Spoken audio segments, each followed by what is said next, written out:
he just Very sweet. I'm not sure how much he made or how much some of the other guys that made, like a Benny Six.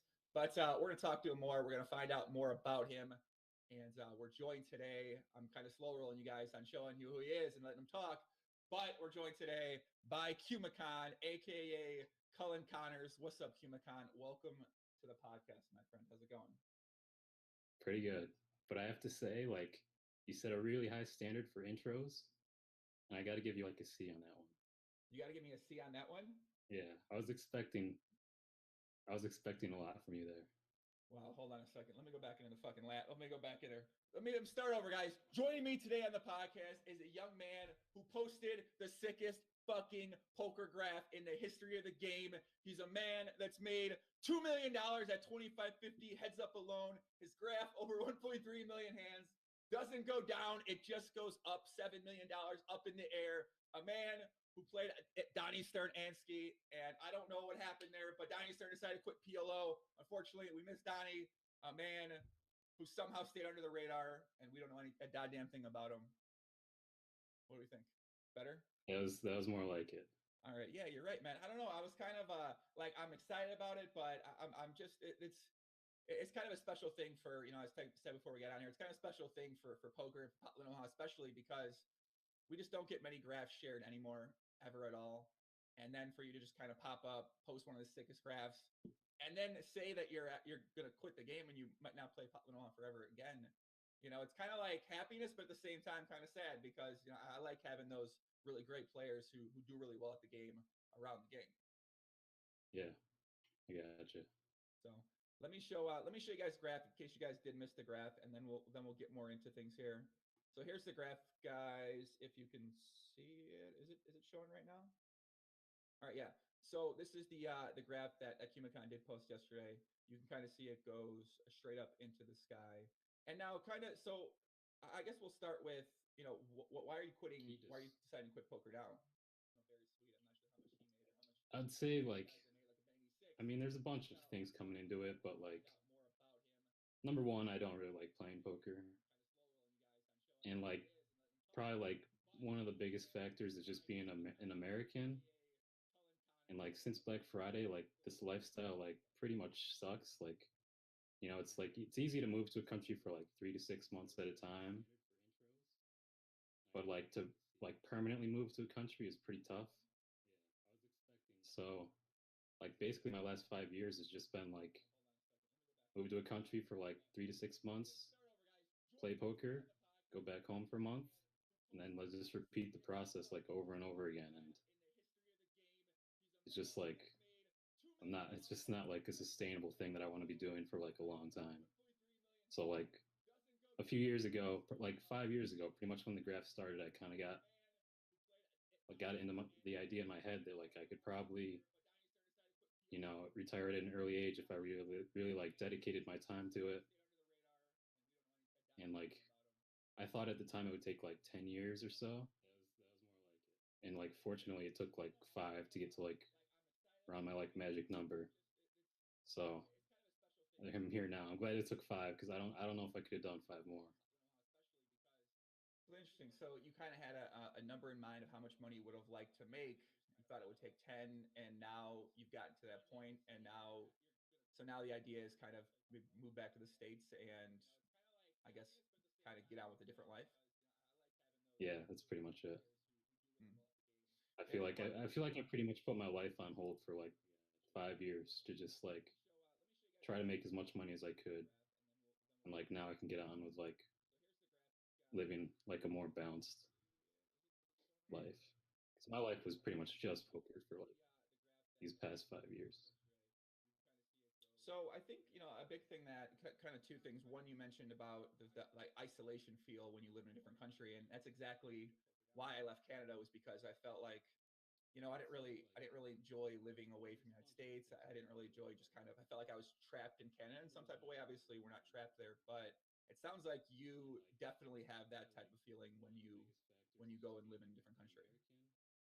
Yeah, I mean, I wouldn't have minded like if I could just move here permanently, like that would have been cool, and I would have like made an effort to like develop like a life here. Mm. but because like they really only let you stay for like 6 months at a time, you and then like it's kind of iffy. Like I looked into getting like permanent residency here or trying to, and I kind of decided it wasn't worth trying because I couldn't really figure out why they would give me permanent residency. Hmm. But like, so if it was easy to just move to a country like Canada permanently, then I would have not have been like so gung ho on poker. I would have like, you know, lived like a more balanced life and tried to develop like a new social life. Yeah, I think that definitely makes a lot of sense. There are some ways for Canada. I remember when I stayed there, you're able to extend your visa on the internet. If you go to the Canada.gov site, you can. Anyone lives in Canada too, by the way. If you want to stay, you fill something out, you tell them why you want to stay, and they granted it to me twice when I was up there. So that is a possible option for people out there if they are intentionally in Canada or in different country as well too. I think Australia had something like that. So I did do that like a couple times. But like the thing with that is it only lets you keep staying. Like once you leave the country, that like that little piece of paper they give you doesn't mean anything when you come back. yeah. So like I'm not gonna just like stay there forever and never go back home. So Like I guess with the current setup of being able to play certain sites from America, I mean, I feel like, with there a little bit more high stakes. I guess that's actually not true. There aren't really much high stakes action outside of ACR and the Bitcoin sites where you can really play from America. And I guess for you, the idea is that if you come back to America, you just don't want to try playing at all. Is that sort of what you're thinking? yeah, pretty much. Like because I just want to play like heads up PLO, and as far as that goes for America, like I think ACR is the only option. Yeah, I think so. And you've been a very present part of that ACR lobby. So I'm sure all the heads up PLO players are going to be happy to not see you around the ACR lobby and every other site lobby because I mean, let's kind of talk about the poker aspect of things. So in approaching this, it seems like you basically, and kind of some people posted on 2+2 about this, you were pretty much grinding every single day. You were sitting on every single site. You were sitting at almost all the stakes. So what was your approach to if you go play poker, you would start up a session in the morning time. What would you do? Yeah, I would just load up all the sites I had that had heads up PLO and sit at every table I could that was like high to mid stakes, and I would just wait pretty much. That was like my day, and like most of my day is not playing. Most of my day is just waiting. So lots of TV, lots of like reading, surfing the internet. And yeah, that's about it. It wasn't that much fun. Yeah, I've seen a couple heads up friends as they play, and they don't really do much playing. It seems like they just kind of sit there and surf and do a lot of other things. It's not the most not the most exciting thing, but it seems like you were putting in 10 to 12. Or were you just every hour you're awake? Were you sitting at the computer and waiting for action? Pretty much, I'd say like 10 hours a day. Pretty much, just I was available to play. Had my tables up. I was mostly doing other stuff, and then like maybe I would spend like, depending on the day, somewhere between like 2 to 5 hours playing, Mm. or maybe even less some days, or more some other days. And you mentioned in your retirement post how you felt that you were a lazy poker player and you didn't do much studying or do much work away from the table. So when you say that, do you mean you didn't really study in any sort of way, or you talk poker with friends, or like what was your process for improving? Yeah, I didn't. I never really worked on my game away from the tables. Like I don't even know how I pulled it off, but like I think it helped a lot that I came up in a time when the games were like really easy and no one was working on their game away from the tables. Like people probably don't know that about me, but I've been playing online since 2005, and games were really soft back then. So, but it's the most work I would say I've ever like that would qualify as like work would be like watching videos.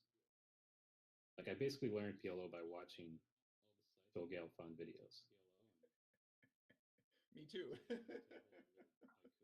I mean, it was just like so. I was a no limit hold'em player, and it was just like I was like just looking for some extra action because I just wanted to play heads up and no one hold them. The heads up action was like pretty bad at that time with like lobbies just being like out of control Mhm. with so many people.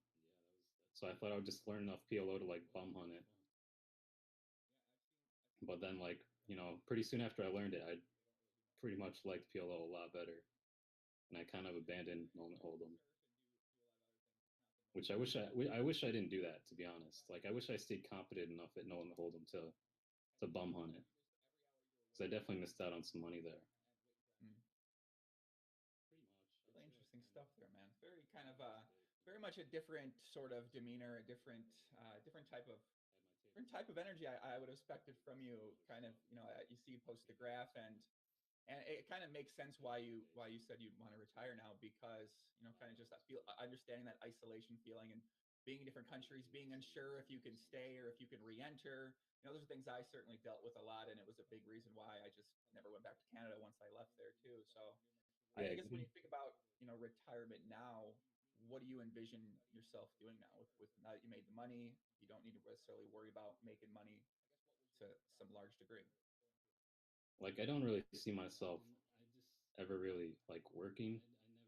At least I don't want to dedicate like really any more of my time to acquiring more money, because I have like I'm not like filthy rich, but I have enough money to live like a comfortable life for like the rest of my life. So really, I just want to like I would say like my main passion since I was a kid has been snowboarding. So and I've really put that on hold these past 5 years or so. So I'm like excited this winter to get back into it more. So I think that'll keep me pretty occupied in the winters for now, and then in the summers I'll just figure stuff out, other outdoor stuff like biking and surfing, just anything that really draws my interest. I have like so much time, I can just do whatever like really piques my interest. Yeah. Do you see some downsides potentially in this as well too? Because sometimes when you, I mean, especially going from your last a lot of years being very strictly poker to now, we having a lot of options, but at the same time having a lot of options can be a bad thing, especially when you're so used to just kind of doing one thing, focusing on one thing, and then you're like, well, I can do this, or that. I don't see downsides from that direction really. I mean, I could see maybe like years down the road I'll feel like I need some more purpose in life. So like who knows where that could take me, but like Right. for now I'm pretty excited about not having like any responsibilities. Yeah, I would imagine that's probably going to be a good feeling of not feeling like you. It sounds like you had a very vision in your mind of what you wanted to do, how much you wanted to make, a plan to get there, and then sort of a plan potentially after you get done with that. And I imagine that was a lot of stress and a lot of pressure that you put on yourself on a consistent basis. And if you ever went through downswings, which according to your graph did not look like there was too many big downswings in there, I imagine that feeling was like, fuck, man, I'm getting close. I'm getting close to this point. I'm getting close to this point. I could potentially, stop doing this. And it seems like you were very much anticipating this day arriving. Yeah, I've definitely I just feel I just sort of always felt like this obligation to be putting in like as many hours as I can to like reach my goal like as soon as possible, because I was not enjoying the lifestyle. Yeah. Like if things were different and Black Friday didn't happen, like I would not be in this position. I don't think I would have definitely not made as much money, because I wouldn't have played nearly as much, because I had a lot more like distractions back home, and like I just would have lived a more balanced life. But I just kind of within a year after Black Friday, I was like, this isn't really like a sustainable life for me where I want to be doing this when I'm like 40, where I'm just like living out of a suitcase, like hopping around to play online poker and never like really developing any like real life in any place. So do you feel like that if you maybe, I can definitely understand the feeling of not feeling like you can develop a life in some places, but if there are some places where you go for 6 months or to 1 year, do you think that maybe in retrospect you could have put a little bit more effort and tried to develop some sort of friendships, or maybe you start with poker friendships and then you branch out from there? Or do you feel like looking back, you probably would have done it the same way. Yeah, I think about that. Like I definitely could have done. I could have definitely made more of an effort, but and I wonder if I made like the best choice or not. Like I mean, if I were to die in like a car accident next year, like I would totally regret these past 5 years. Hmm. But like I think like if I live like until I'm 80, like I think I'll be pretty happy with this decision. But like I do wonder, maybe I should have taken it a bit more easy on poker and tried to have more fun along the way.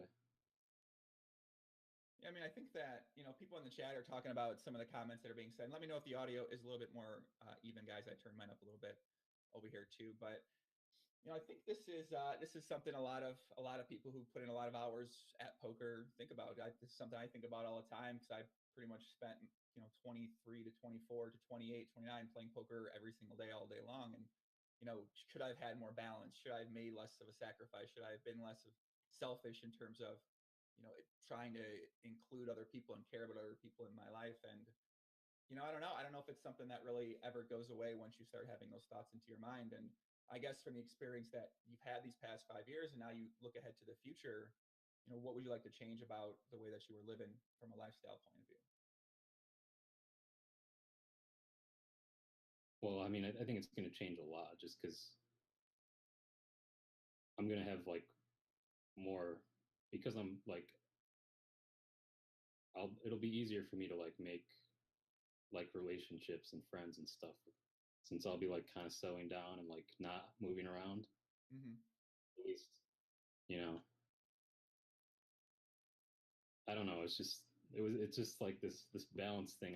I've been wondering about it for these past years. Like, should I just go all out on poker like I did, or take it a bit more easy? And I think like another factor in this is just the uncertainty of poker. Like right now, you know, I knew I could make a lot of money with poker, and you don't know like how long that's gonna last. Right. So I think like that's another factor that made me like, I just dove in and gave like poker everything I had. Yeah, I definitely can. I can understand that, man, and I can kind of understand where you're. It's just what you're thinking right now, and what you're. It's.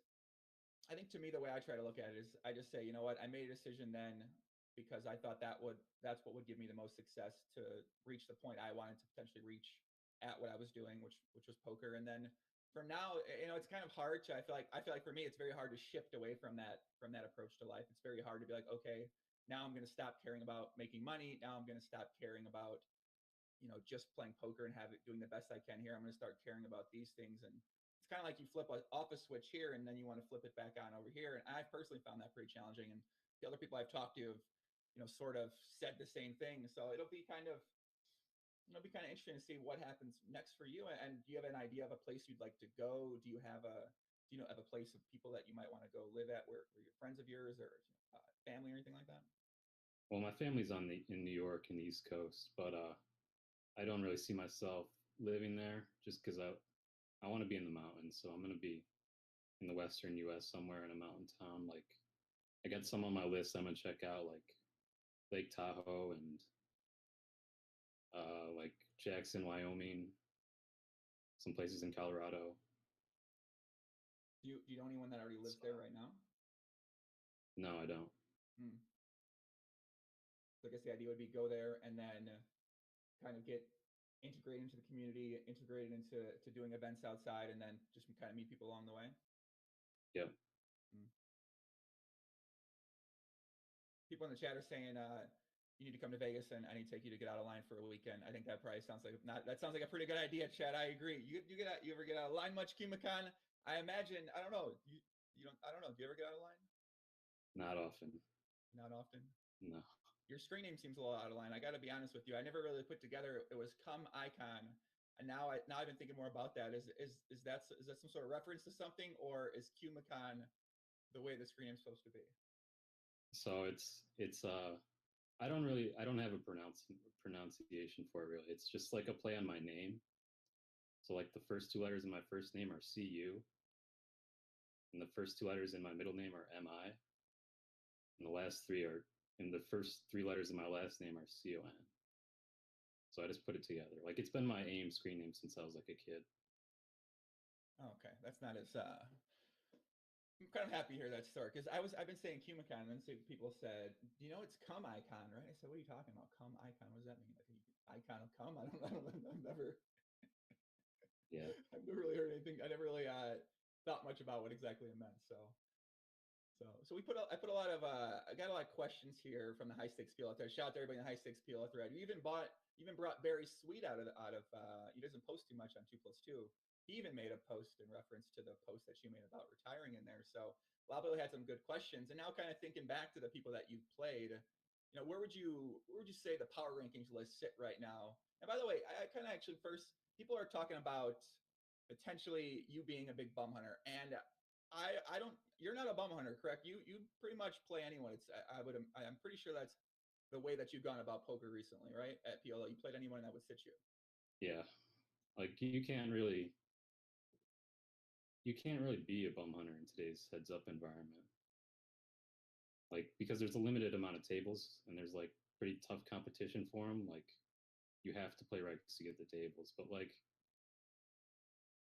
I guess like the past year or two, I've probably been like mostly a bum hunter because like no one really plays me. There's just really only like a handful of people that will ever play me. Hmm. So like, but actually, I mean, and like most of the action now is probably in Zoom, where you're mostly going to be playing regs as well, since there's like one fish entry and then like four other regs with two entries in the pool. So Yeah. Do you have a power rankings list of people that you'd consider if you want like the top 10, maybe in no specific order, or maybe if you might have an order of those players? I don't know. It's like I think it's so hard to make those lists. Like it's especially now because now that Stars is Zoom only. At least when it was King of the Hill, you could at least like kind of get some clues by like who sits out versus who and who doesn't. I mean, now that it's Zoom, like there's no real battling at all between players, between top players. It's just like a fish is in the pool, so then like regs just flock to it, and then the fish leaves and it's over. So I mean, I couldn't really give like a 1, 2, 3, 4, 5, 6, and so on. But like, I don't think there's many surprises really. Like the guys who you think are good at PLO are like they're the good guys, and like and that's it. Like it's hard to even come up with like 10 people Hmm. because like there's not even 10 people that play like that would like battle like 25, 50. Yeah, it seemed like one player you've been battling with a bunch lately is Barry Sweet. What do you think about Barry Sweet's heads up PLO games? He's always been a primarily a six max player, and he's been getting more into heads up over these past few years. And I would actually imagine. Have you ever talked to Barry Sweet on Skype or anything like that? A few times on Skype, but nothing like I don't nothing like really too serious. You two strike me as similar kind of people. Actually, I would imagine if you two talked more in depth about things, you two probably get along pretty well. What do you think Yeah, about his PLO game? it's definitely got to be good. I mean, a while ago he was interested in playing me like a year ago or something. He asked about playing, and I was like, I didn't really want to play just because I was nearing my end, and I was at a point where I did not really enjoy these reg death battles. So I like declined, and then like I was playing him in Zoom a bunch, and I was like, man, he seems like kind of bad. So I was like, all right, we can try this again. Like a couple months ago, and he started playing like 200, 400, and he definitely was playing pretty good in those hands. And I was just kind of realizing like I'm not into this right now. Like it's chore to me at this point to like play these like high stakes games. So I think he's definitely a good player. How good he is, I don't know. You mentioned about selling action when you play 100, 200, 200, 400. So anytime did you play those stakes? Did you always sell action to somebody? Yeah, always. Yeah. Why? I really had no interest in playing those stakes at all, really. But I got like offered. Basically, I started playing them when one time, like a few years ago, when a Silder had like a ton of money on Stars, And so I was offered, like a friend offered me if I wanted to play there, and I was like I don't think so. Like I don't want to like lose like I'm gonna be selling a lot of money or a lot of action, and like I don't feel great about losing like a lot of someone else's money at those stakes. And he was just like, I don't I don't really look at it that way. Like, I know this is like a plus EV investment, so like win or lose, like it doesn't make a big difference to me. So I was like, all right, if you say it like that, then let's do it, I guess. And so that's how I started playing there. And I really most of the hands I've played at 100, 200 plus have been Isildur. So do you think even when you lost there and it wasn't all your own action, that it still maybe had some sort of bigger impact on you? Just the idea of knowing that you even maybe even winning too, but the winning may have given you some sort of thing that you didn't expect to feel from those matches. Yeah, I would say like losing feels a bit worse, and like winning feels a bit better than it would be if you're just playing regular games. And like playing Isildur at like 200, 400 brings like quite a bit of attention. So it's like it is kind of interesting to like feel that. You mentioned you also had the headset. People are asking about the facial hair in the chat, guys. Calm down, listen. It's November. I'm trying to grow out my facial hair to see how much facial hair I can get.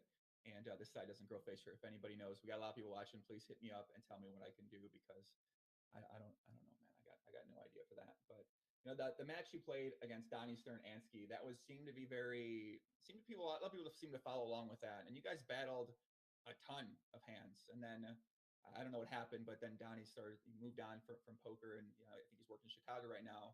But how did that match come to be, and what was kind of the dynamic in that match and the results of that match? I don't really remember how it happened. I don't know if he asked me or I asked him or what, but we played 100, 200. We didn't play like that many hands, I don't think. Maybe like over a 2 week period, we played like most most days, and I didn't win that much. I won like maybe like 200K or something, and he quit. So it wasn't that like it wasn't like Barry and Ansky who played like a ton of hands. Yeah. Yeah, I think Barry. I don't know how much Barry won, but I think he may have won a pretty good amount of money, unfortunately, from Ansky in that match, and didn't really go Ansky's way. People want to know about that toughest player you played. Was there, you mentioned you didn't really like the reg battles and the high level battles in the, I guess, recent years, but is there any one that stands out, or any two players that stand out that are tougher to play against for you than everyone else? Uh, I guess I would say like I guess I'd say Ben. At least we played.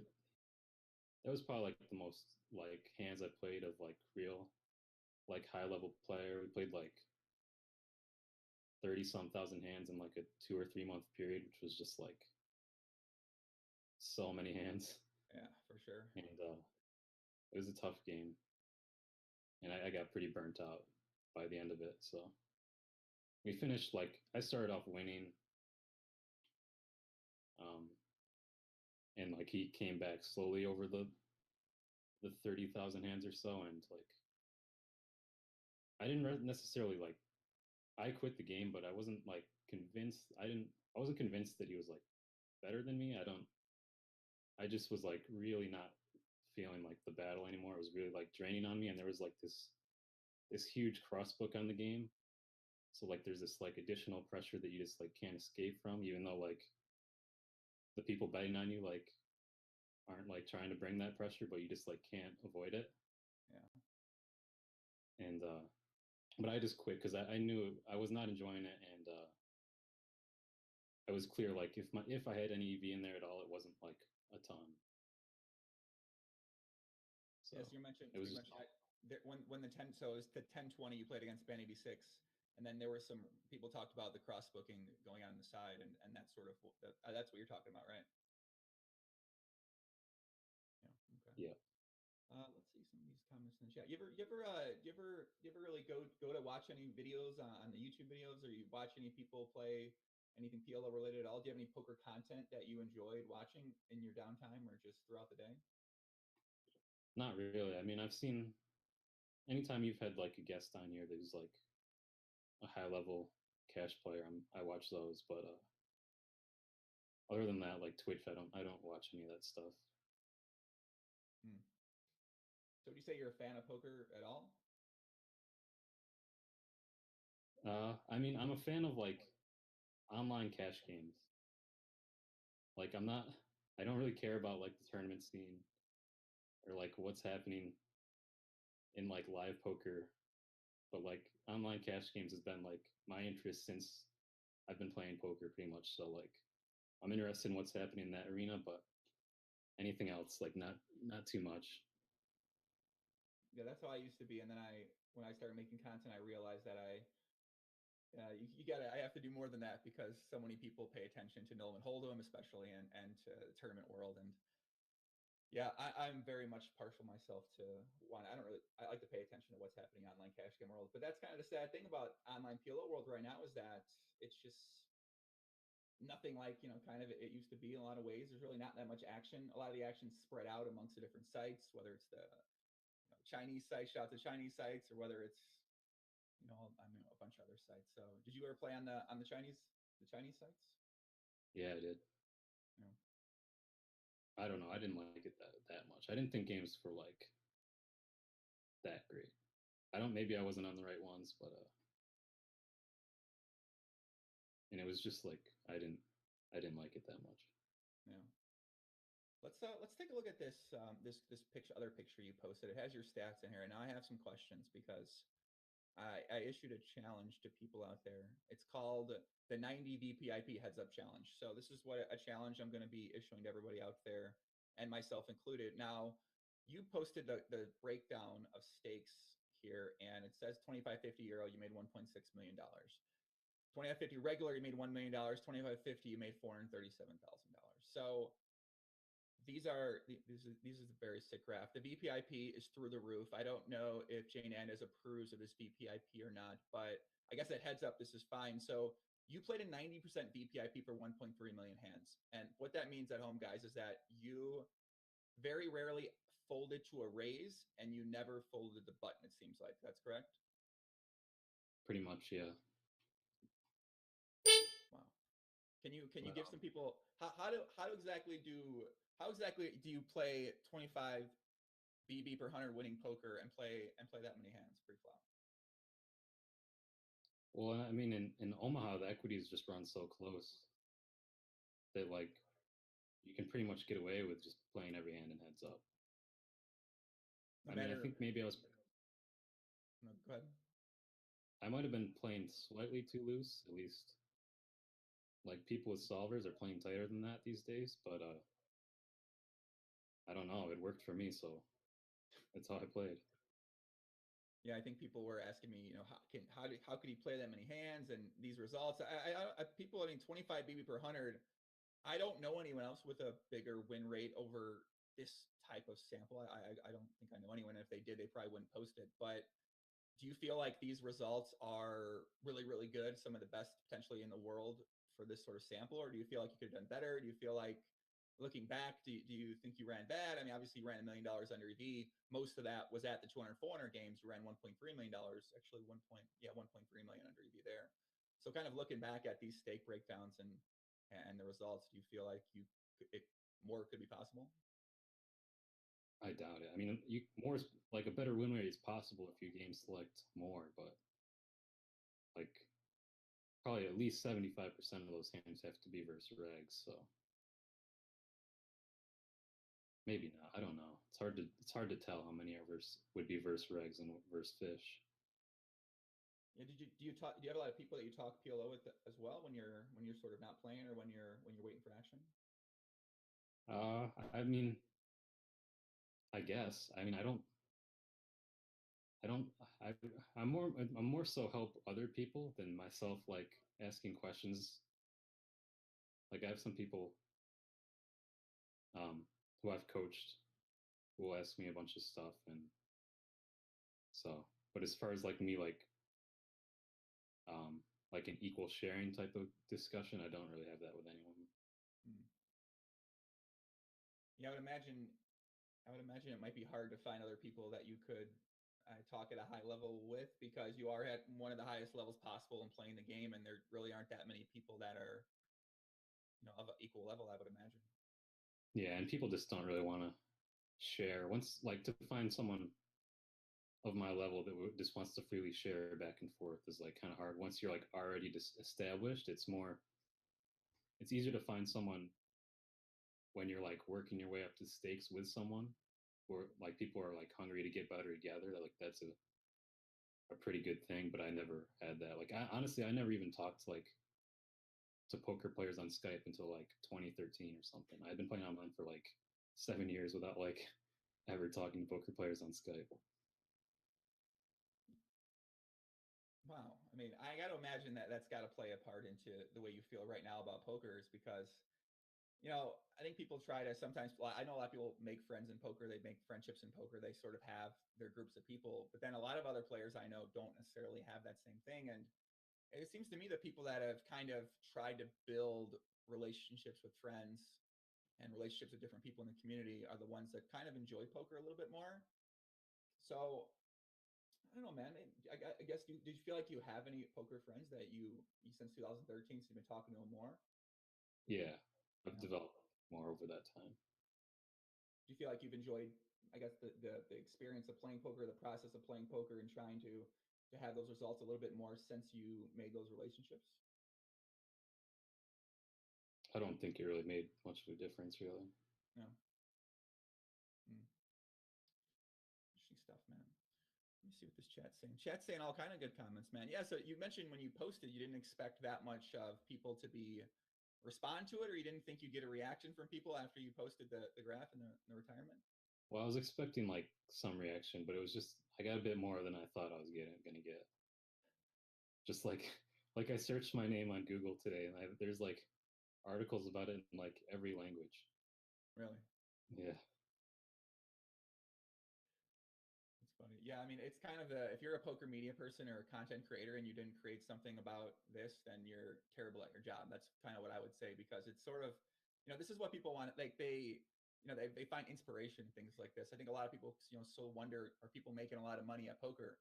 And even though a lot of people are never going to make a lot of money at poker, they still want to know other people are making that much money, especially at cash games where we don't really get to see many graphs at all. So I feel like when you post that, people are like, "Oh my god!" It gives them some hope, man. It gives them some sparkle in their eye to keep pursuing poker. And kind of my thinking, I was, well, how likely is anything like this possible over the next, let's say, the next 5 years? How close could anyone get to something like this? And what do you think the answer to that question is? I think it's tough, but like I mean, it's like I'd say it's possible for someone to like kind of fill my void in the heads up PLO world. I'm leaving a lot of empty tables for somebody to take, and like so some established players could like definitely I think get close to it. It's hard to say like how tough games are going to get, and like at any moment some site could just like stars could just decide heads up's over, and then like your the heads up pros are pretty much screwed. So but I think I would say it's possible to get probably close to, I don't know, I would say win rate wise it's probably achievable to get like over 15 big blind per 100 win rate playing heads up if you're like already pretty established as a top player. Hmm. But like to grind up that's asking a lot. What were the sites you mainly played on besides PokerStars? Microgaming, uh high poker not so much anymore since they removed high stakes, but I still played there a bit. And ACR, those are the main ones. Yeah. Did you play? I think somebody actually in the chat asked about this. Let me find this question. I think I'm. How much time did you spend figuring out who Martingale is, and how much time did you spend on random poker gossip? I didn't spend any time figuring out. I know who asked that question. I didn't spend any time at figuring out who that. Someone told me who he was, and I didn't really. Like Martingale was kind of like a weird at the, like a few years ago. It was just like, who is this guy? Like he doesn't play on stars, and he only plays on ACR, and he battles like 25-50, and he's like really bad, and it's just it didn't make any sense like who this guy was. And then I don't know, like a bunch of players were like kind of baffled by who he was, and would always ask me who he is, and I was like, I don't know, but someone figured it out. It was just I don't even know who he is now. He's some name that I don't recognize. Yeah, so we're talking about Martingale, FTW on ACR, and I don't know if his, I mean, I know who it is, but I don't know if his name's public or not, and I guess I just won't say it on here. I'm sure someone in the chat probably knows who it is, and they can say it in the chat. People can watch. But so, have you played with him recently at all? Does he still battle against you, or has he stopped playing you? No, probably over the past year, I don't. He hasn't really played me. I couldn't believe how long he played me for. I mean, he lost a lot to me. Yeah, I think a lot of people wonder who exactly how. Yeah, that's pretty much a similar thing I've heard from a lot of players who played him heads up, and it seemed like he played 24/7 at the six max tables. He played heads up, he played three handed, he played four handed, he played anyone. So that's one of the biggest mysteries of America's Card Room, my friend, is what is his story? So what is his deal? I'm hoping to find out the next time I see him. I'm hoping to ask some of these questions to him because I'm very curious. People in chat are asking what your screen name was on ACR. It was spelled KUMEYEKON. So it's like come icon sort of. Come icon. Very hard to figure out. That would be Kumicon from that screen name, guys. So if you guys had to ask what his screen name was and you potentially played against him and you didn't know, that's gonna be bad on you, man. So let's go through some of these questions we got in the 2+2 forums because a lot of these are really, really good. Which reg battle did you enjoy the most? Uh, I don't know. I guess the Silder. I don't know if I'd qualify him as a reg though, but it's got to be someone who I like really beat pretty good because it's not very fun otherwise. How much did you win against Isidore when you played him?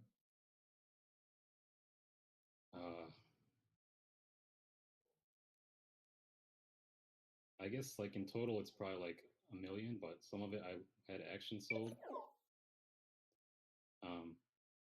I had like an insane run of sessions against him on microgaming a few years ago. At 25-50, he somehow got a lot of money on microgaming, and at the time I didn't know it was him. And people have asked about this my graph. Like somewhere in the middle, there's this like 500k jump that happened in 3 days at 25-50 versus Silver. It was easily the best I ever ran. He played terrible, and I ran so good, and I won like 500k in 3 days at 25-50.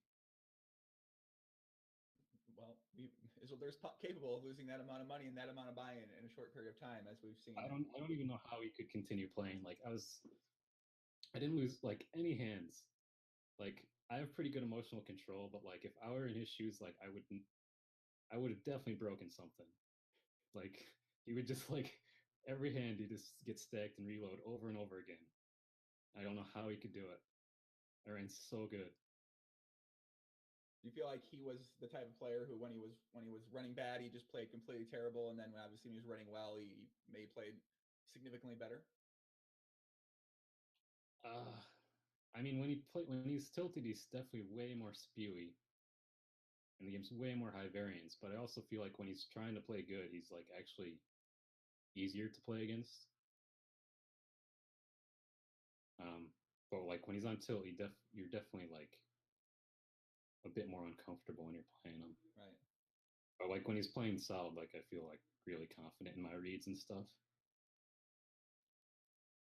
It's interesting. I think a lot of people would imagine it's the other way around, that when he's playing very bad. But I think probably what happens is that, I mean, a lot of people mention, people in the chat on Plus 2, they were talking about how you played a very conservative sort of style, maybe a very tight style, passive style. And I imagine that the players kind of like that could just kind of, Isler, when he goes crazy, goes fucking crazy.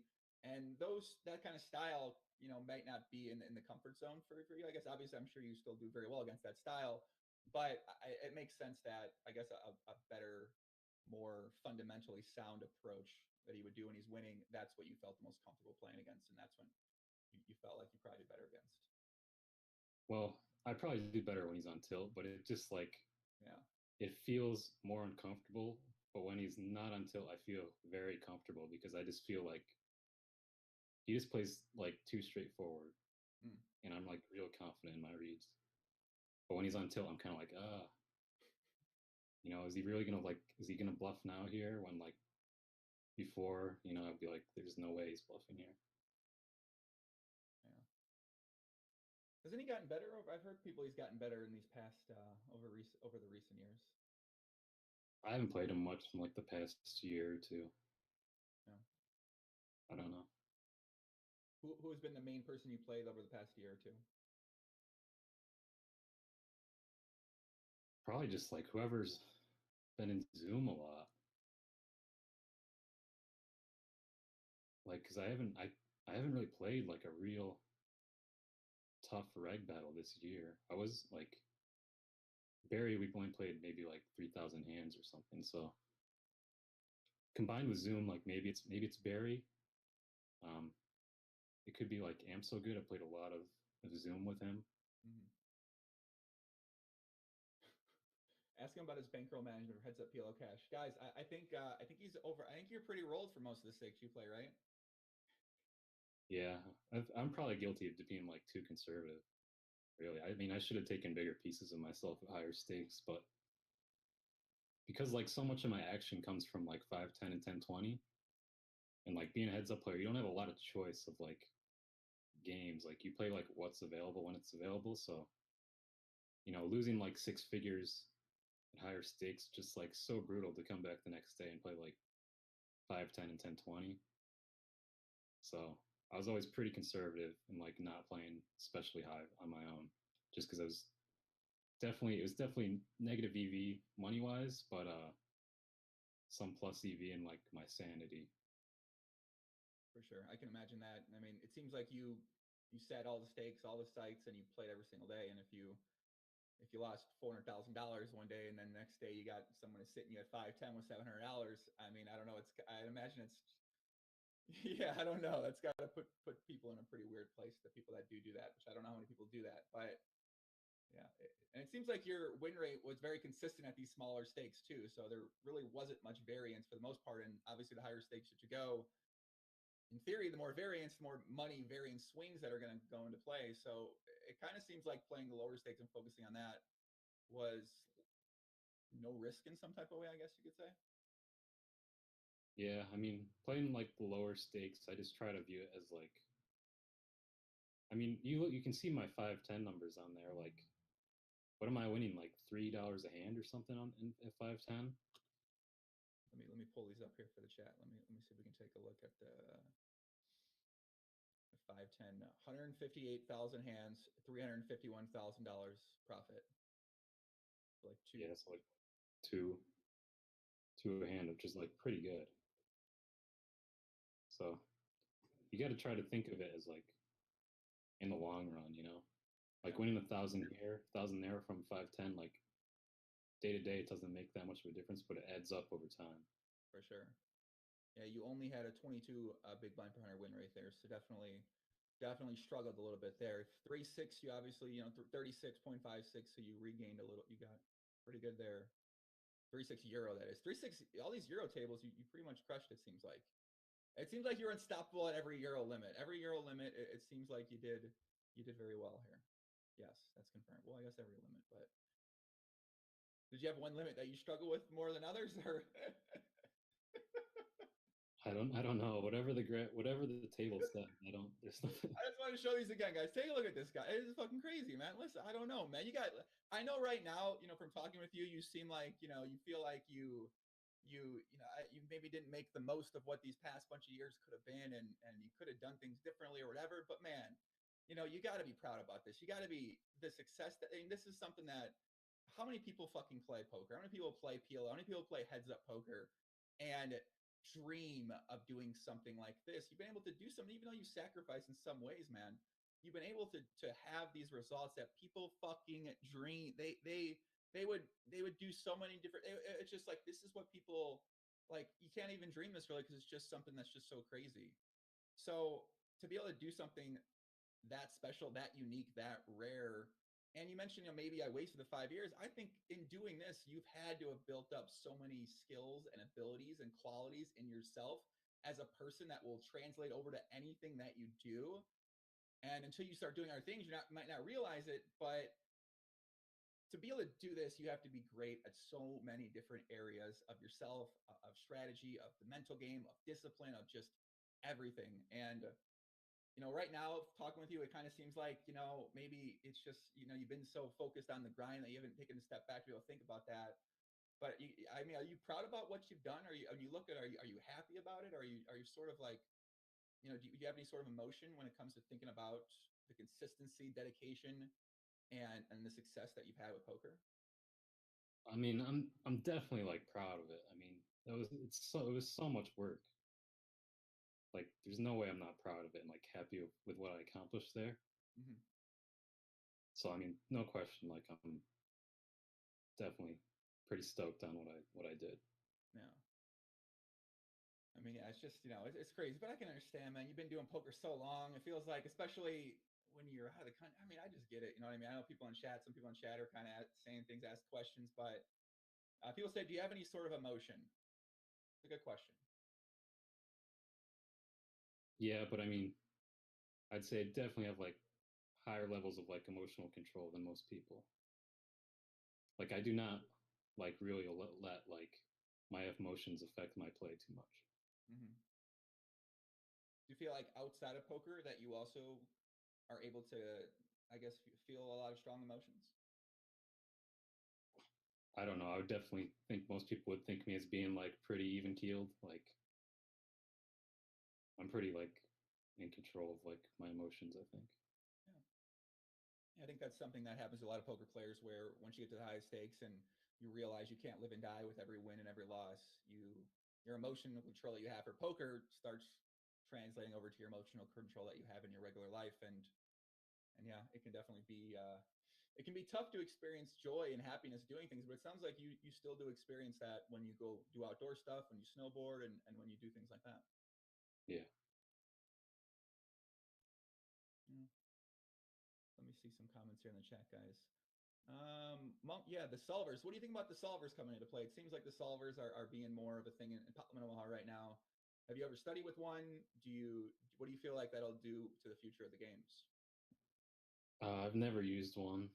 I mean, if you're serious about poker going forward, like, I'd say it's probably worth looking into getting one because that's really probably the direction this is going. But I don't know. I don't have because I've never used one. I don't have like a lot of real opinion on it.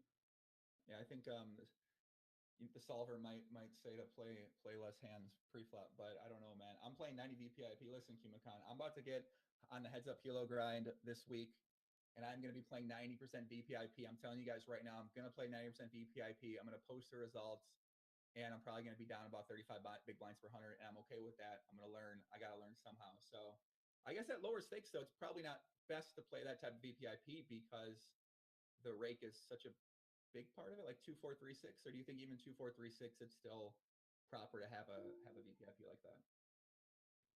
I'd say it's tough to say. I mean, like I started that style when rake was like pretty low across the board with heads up, and like when all the sites like jacked the rake up, I definitely thought about like maybe I should start playing tighter. But I mean, it still worked, so I just stuck with it. But I think I probably was maybe like a little too loose out of position, and I tightened up a bit. Like I was playing like literally for like a couple years, I was playing like 98% of hands out of the big blind, and like 98% out of it. Like I was playing every hand but like trips, basically, like bad trips. So And that must have turned out well though still, or why'd you decide to tighten up your range a little bit I'm and like, well, someone I saw like a friend kind of did some analysis with like calling like the bottom 10% and 5% of hands and whatnot, and like if they were like making money on it, and like he was losing and I was like breaking even calling, and so and a lot of that is probably like I'm probably like against regs, it's probably better to play a little tighter because I'm probably not making money playing that like bottom 10% of hands against regs. But fish, I'm probably getting away with it. So that kind of pushed me towards it, and also like the people with solvers are playing like a lot tighter than that. So the solvers say say to fold more. So maybe I should. Oh, fuck the solvers, man. I don't know, whatever. I love solvers. Who doesn't love solvers, guys? Come on, we all love solving everything. I love my Connect 4 solver that I play with. You play any other games? You play anything else besides poker? Any board games or anything like that? No, Never tried a game? Ever maybe spent a couple times on a game, couple hours on a game? not really. I think I played checkers on Yahoo like when I was 14 for a while. That was pretty fun. Wait a second. How long ago were you 14? Like 16 years ago. Okay, I was playing checkers on Yahoo 16 years ago as well too. I used to play. They had the ladders on there, and then they had the beginner and that I used to always play the 1 minute time games. So I would go and I would just grind Yahoo checkers for like 8 hours a day. The 1 minute time games. I don't even remember really what it was like. I just remember I played a little bit. I know Man, there were like levels you could get to, like different colors or something. yeah. They're different colors. Yeah. I didn't get very high. I didn't get too serious into the checkers. Oh man, I got to the highest color. I think it was red. I got to that color playing the 1 minute games, and then I found out people use bots on there. At least listen, the fucking bots are all around, guys. The goddamn bots. They were using bots. Even back then, they had bots going on.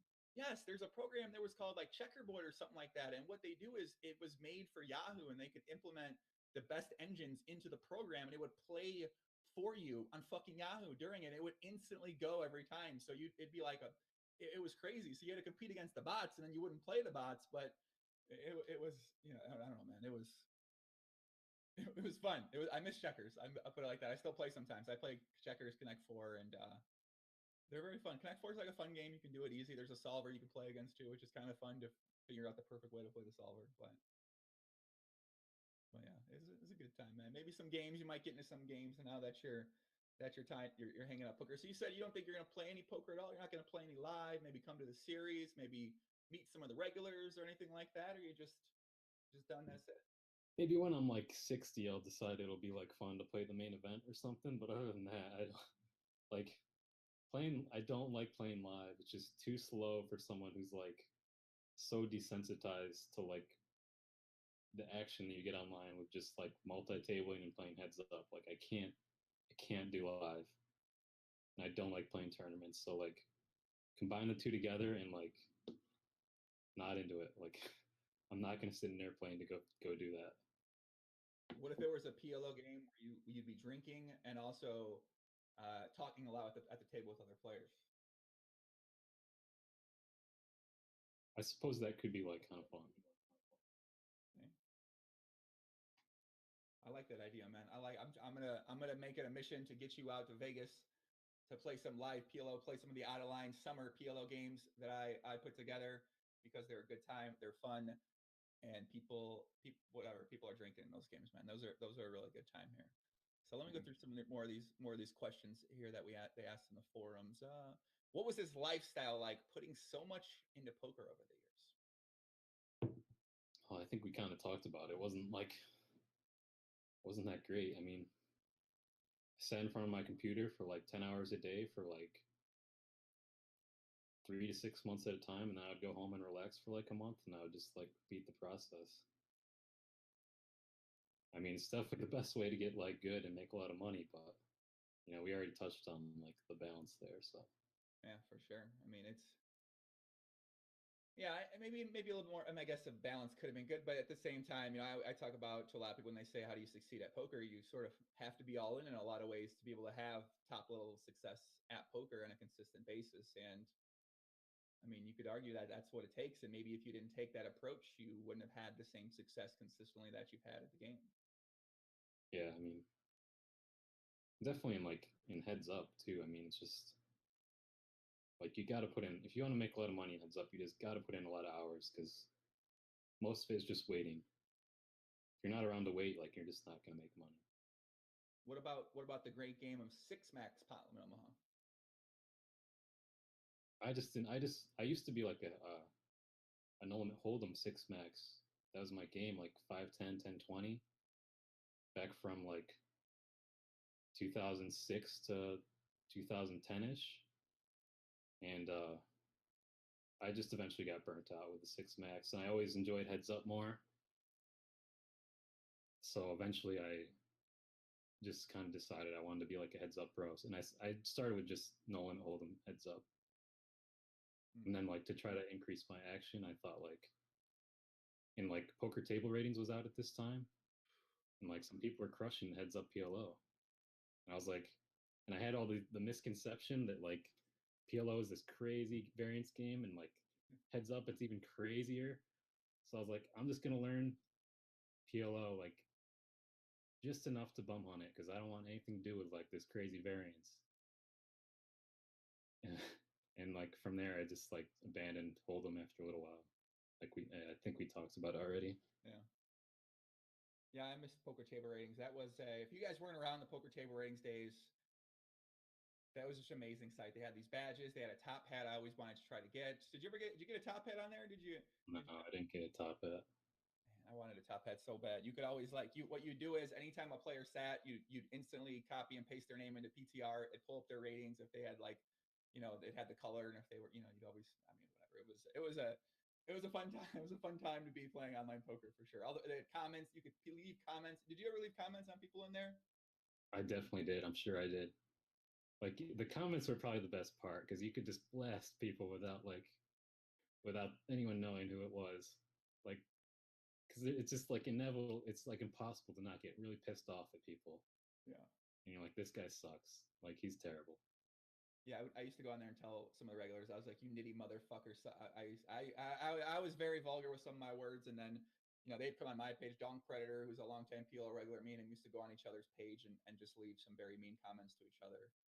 And I'm kind of glad those comments can't be read anymore because they were a little bit out of line.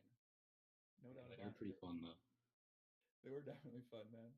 What do you think differentiates the top 10 and the top 100 PLO players? What do you think qualities are sort of, yeah, whatever you might think it'd be? What do you think it is? I mean, it's hard to say. I mean, it's probably a little bit of everything, really. I mean, it's not like if you figure out this one thing, you jump from 70 to top 10. It's just like a blend, you know? Yeah. I don't know. Just all the generic poker qualities that have to come together with like self control and like having a strong, just your game being strong and like your ability to read people being strong and all of it. Yeah.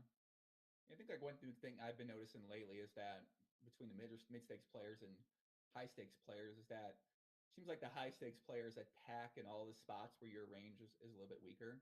So anytime that you are probably a little bit unbalanced in a negative way, the better players are just attacking you, whether it's in position or whether it's out of position. And this is a six max setting as well too. But whereas at the smaller stakes and mid stakes, that just doesn't happen as much. You're able to be unbalanced and be exploitable in a spot because you're just not getting taken advantage of. I think what happens is that a lot of players, they don't necessarily have to work at certain things to get good at the game because players aren't taking advantage of them. That's a big thing, big challenge that makes it harder to move up and play against better players is because now those better players are taking advantage of something and they've never seen it before. And I go, fuck, what do I do? They try to move back down to beat it, but no one's doing it against them, so they can't really beat it. And I feel like that's always this sort of invisible thing moving up from small stakes to mid stakes to high stakes. Is there a lot of things that the better players do you can't really prepare for or battle against because only they do it, and you're going to lose a lot of money to them in the process of them doing it and you learning it against them. Yeah, I would agree with that. Like understanding ranges is like really important. Your own ranges and what like I would say that's probably one of my like better qualities is like with my experience is like I've played just so many more hands really than anyone else. So I'm just like so much more familiar with like every spot that comes up. Right.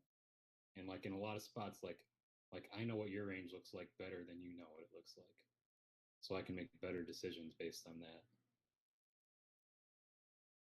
Yeah, I think that's man. I remember when I wrote the book I wrote earlier this year. That was one big thing I put in there. What separates the tiers is that the better players know your ranges better than you know your ranges, and it's really hard to play against someone who knows what you're doing when you don't know what the fuck you're doing.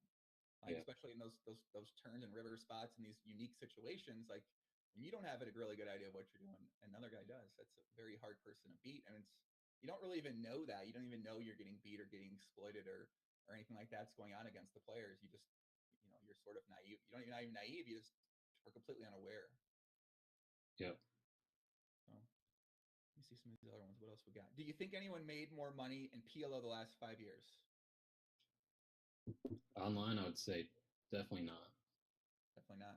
I would be surprised, honestly, if anyone in online made more money than that in any game. I mean, nosebleeds just don't really run like they used to. Yeah. I don't know. Under Jungle Man, how much he's made. Just have to ask him. Let's see. Lifestyle like. Let me go through some of these other ones. Kind of talked about that one. How tough was it putting in all those hours and not getting action? Which you kind of touched on a little bit, but I guess not specifically. I didn't really mind it because I didn't like. I felt like as long as I was like putting in the hours, like waiting, I was like doing my job. So if I didn't get the action, like I didn't. It didn't bother me. I was just like cool with it. Yeah. Did you have any aha moments playing Heads Up PLO? I don't. Not that I can really think of. No. How'd you handle downswings? I guess you just probably grinded through downswings. Yeah, pretty much. Just play. Kind of kept putting the hours, kept putting the time. What are your thoughts on Phil Galfond? You mentioned you learned how to play Pot Minima through Phil Galfond. What are your sort of thoughts on his play style or his play and what he's done for the community? Well, I think he's great. I owe him a lot for making those PLO videos. It made my life a lot easier. And he priced them way too cheap. Did you get to charge more money for the PLO videos in retrospect? Yeah. Yeah. Yeah, I think Phil would tell you the same thing. He said he probably could have charged more too. So let me go through. I'm going through the 2+2 questions. Angelo, you have any shout outs you want to give Q McCon? No, I don't have any. No shout outs? You're the shout out guy. You give can one fucking shout out. Come on. You got to give one goddamn shout. Give one to somebody. Come on.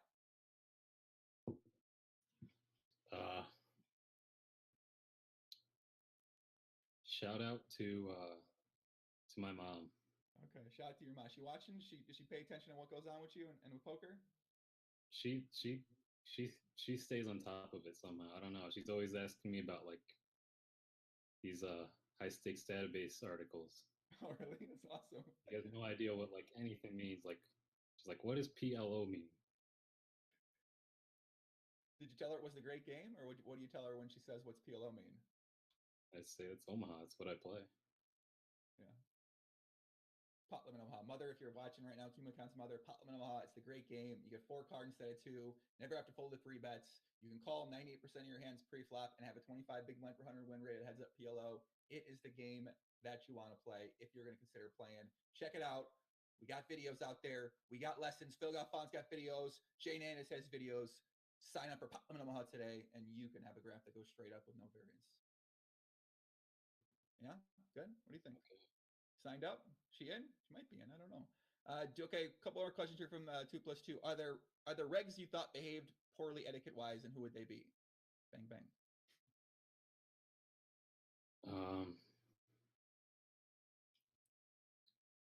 So definitely we talked about Martingale, but I'm definitely putting him in there because he probably has played. He must have played like 500 more buttons than I have. He's buttoned me so many times.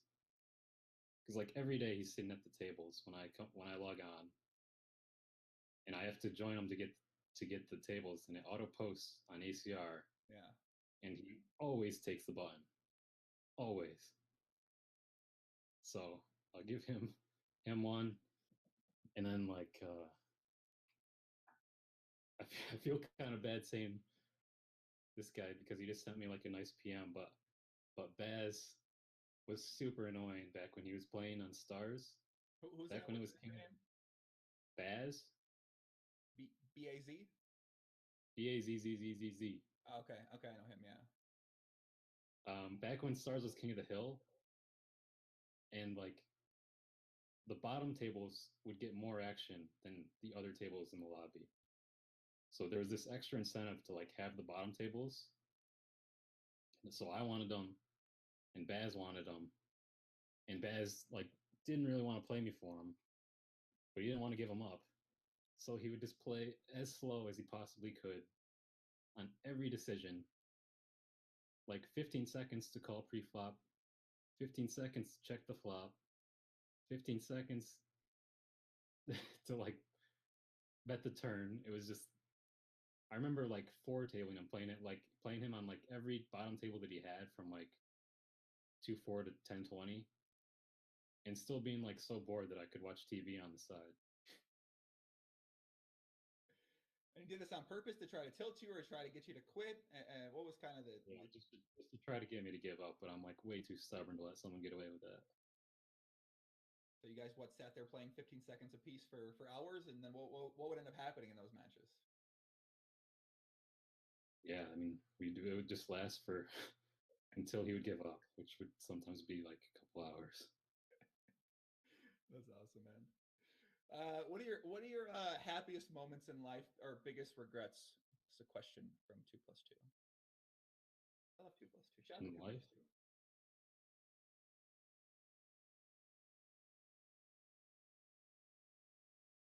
I don't even know. Mm.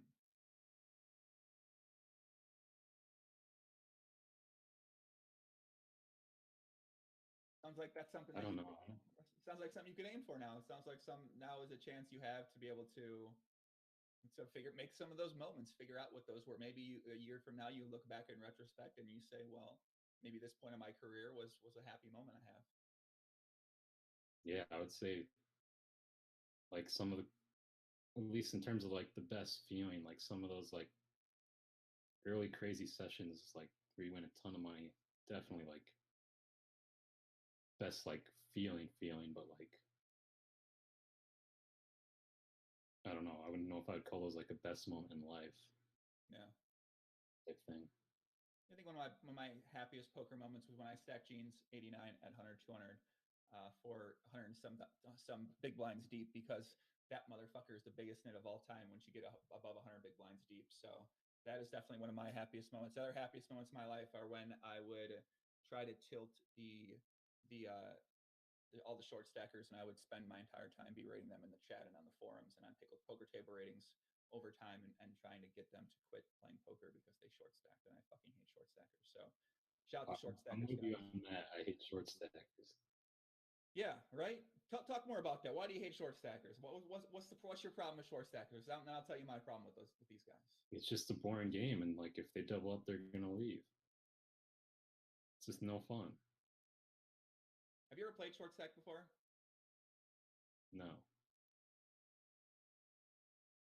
I'm gonna tell people something right now. This is something I'm gonna tell them. I'm gonna admit this. Someone in the chat did point out I did short stack PL of 50 when I was playing 24 tables going for that SNE prop that I had, and that's true. That was one of the worst times of my entire fucking life.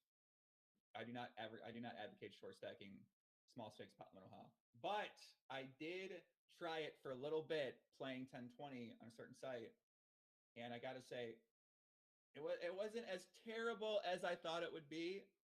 And there was some fun aspects of it, but it was really boring because you're just like look for spots where you can take advantage of people playing way too whatever. It's kind of standard stuff. But I certainly do not advocate short stacking, and I felt like me doing that for a little bit did. Man, why the fuck did I tell people they're going to do this now? It felt like it made me better against short stackers. So, sigh. Whatever, it is what it is. You feel like you played well against short stackers? For the most part, I didn't play short stackers. You sat them out all the If it time. was at low, if it was at low stakes, I would not play them, unless they were trying to get my table. Then I would have to play them. Yeah. Fucking short But they were stackers. just too much. They were just too annoying for me. I didn't care about the EV. I just couldn't do it. Frank Zhang in the chat says, I have short stack first Joey and Acer and had a great time. Fuck you, Frank. That's what I got to say to you, man. I'm going to give you a timeout. My buddy Doug Polk's in the chat. What's up, Poppy? We're talking about the great game of Pot Limit Omaha. How do you say Pot Limit Omaha, Q-Macon? If you were going to say it, what would be the way you say it? It would be really boring. I'm just like, Pot Limit Omaha. No, I don't think that's how it's supposed to be. It's supposed to be, you got to, I feel like when you say it like that, it doesn't have that specialness to it. You know, if you say Pot Limit Omaha, it's like, yeah, you know, but when you go Pot Limit Omaha, when you emphasize the pot, that's what makes our game special is the Pot Limit Omaha. Pot, you know, it's like you gotta, can you say it? Give it a shot. Give one of the Pot Limit Omahas a shot here. Pot Limit Omaha. Exactly. How much more like just fun does that sound when you say it like that? I'll agree with that. I think pot. I can't even say pot regular without saying pot. Pot Limit Omaha. No, fuck that. Pot Limit Omaha, man. I don't know. Why do you think PLO, and I'm scared to ask this question. Okay, I'm going to ask it. Why do you think PLO is better than No Limit Hold'em? What makes PLO a greater game than No Limit Hold'em? As someone who's played hands at both. You just don't have to fold as much. Yeah. Folding sucks. Like, folding does suck. I agree. Doug Polk says, what does Q-Macon think of his Heads Up PLO game? Did you play Doug at Heads Up PLO? Yeah, I did. I thought he was really bad. Like, okay, so Doug was just like the biggest calling station I've ever played in my life. Like, I couldn't understand why he would call me with the hands he called with. Like, like he'd have like a terrible calling hand. He'd be like low in his range, and like my range would be like really strong in the spot, and you'd call me, and I would, like my strategy versus Doug became try to bluff as little as possible without making it obvious that I'm not bluffing. It was just the worst feeling being on the river with a hand that like I had to bluff because I could not show down that I was not bluffing this hand, and just knowing that it was not ever going to go through. Sorry, Doug. Bang bang. Wow. So would you say he's one of the worst players that you played heads up a lot? I mean, I don't know how much did you guys play or what happened when you guys played. I mean, for like 50, 100, yeah. I mean, because you don't get action at 50, 100 from weaker players, really. Yeah. But I mean, he didn't play a lot of PLO. He was, he was Hold'em. Doug, thanks for that question. I appreciate you asking about that. Yeah. I mean, he admits he's a no Hold'em player. I think that's a specialty. He's debatably one of the best in the world at that. And Q-Macon, you're actually, when you give me that answer, I think it makes more sense now why Doug has such a vendetta against Pot Limit Omaha. Because I guess, yeah, I think he just had so much experiences like that where, he just got maybe smacked up by players. He got a little beat down, and then now he's holding it against PLO as the game instead of holding it against himself. And I think that's where this little assault that he's launched. You see these shirts he has, No Limit Hold'em's a way of life, eat, sleep, no limit. You've seen these things? I haven't seen them. Don't see them, man. They're crazy. Like, come on, you know what I mean? They have their joy. They have main event on ESPN. They have the fucking super high roller bowl. They have the poker. They have No Limit Hold'em has everything. All right, we don't got anything, man. We got the Stars is shutting our games down, man. So we have a little bit of something, and now Doug's trying to take it away with his vendetta against Pot Limit Omaha. It's crazy. I just don't understand, man. Disgusting. It really is. It is disgusting. I agree with you, Chad. It's disgusting. He's traumatized. He's got PTSD. I agree. Here, Chad, give me a couple of questions here for Q-Macon. What do you got planned here coming up, man? It's November 28th. What do you got planned for the rest of the year? How much longer are you going to be staying in Canada for? Just a couple more weeks, and then I'll go back home for the holidays. New York. To New York, yeah. Yep. And then what from there? What do you do after that? Like going to Lake Tahoe after that. Going there, no return in flight. Just kind of go there, get a place, get a hotel, get an Airbnb, and then just kind of stay there and go from there and decide what you do. Yep. That's the plan. Simple man. Simple plan for a simple man. You know anybody that's going to be up there at all in Tahoe around that time? No. Simple man, simple plan on the road to some self-discovery, man. I like it. I like it, man. I'm interested to see how things go. Are you interested in potentially connecting with some people up there when you go up there? Yeah, some people are up there. Let me know.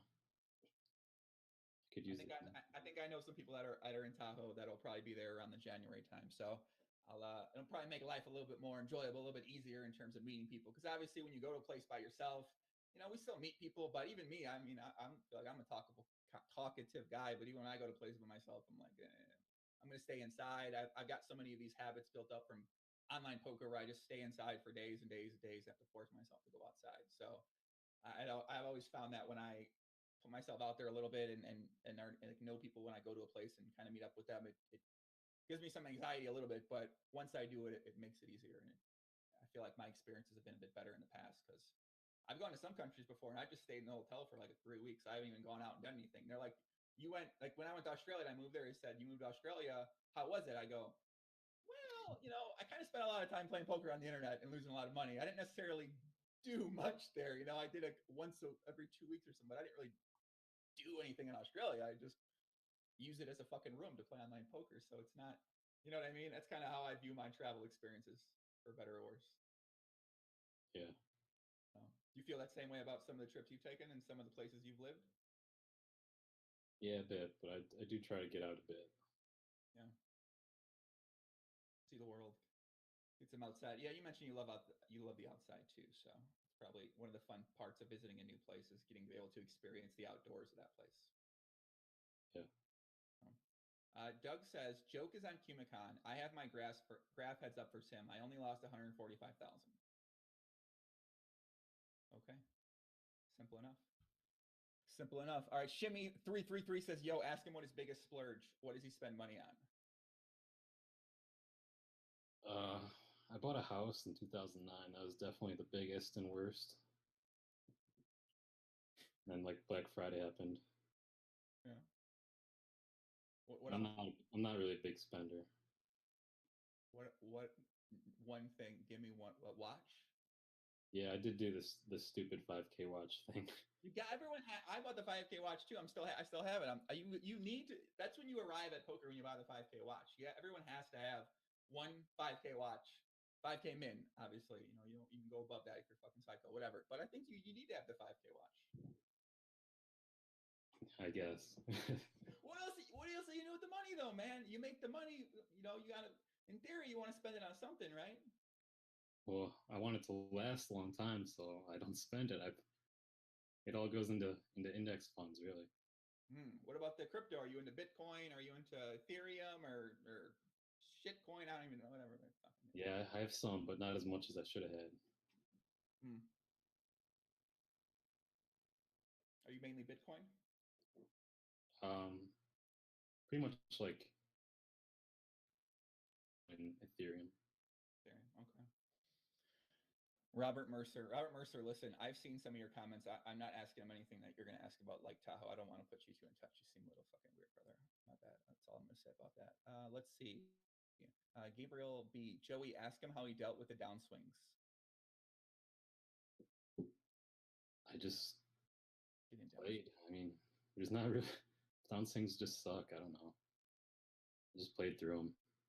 Yeah, just kind of kept working. Did you do any more studying potentially or talking with friends or watching more videos when you were going through a downswing? No.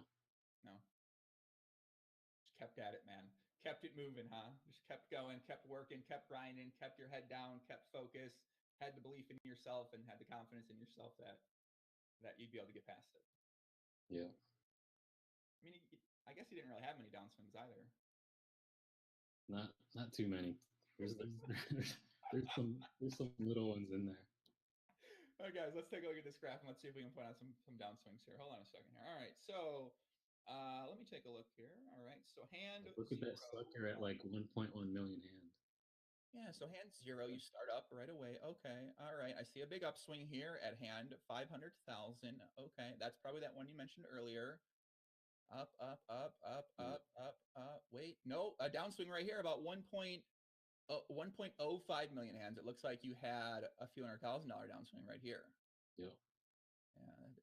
And then right away, you turn that into a nice almost $700,000 upswing. Bam, Oh, here I see this at hand 1.2 million. You did lose a little bit, and then you regained to get past 7 million mark, and then GG'd. That was just a couple months ago. Yeah, is that what happened before? You end up losing a bunch. You lost. Looks like you lost about 200,000 back, and then you regained it. Yeah, I ran really bad in that period. Beautiful graph. Let me just take this in.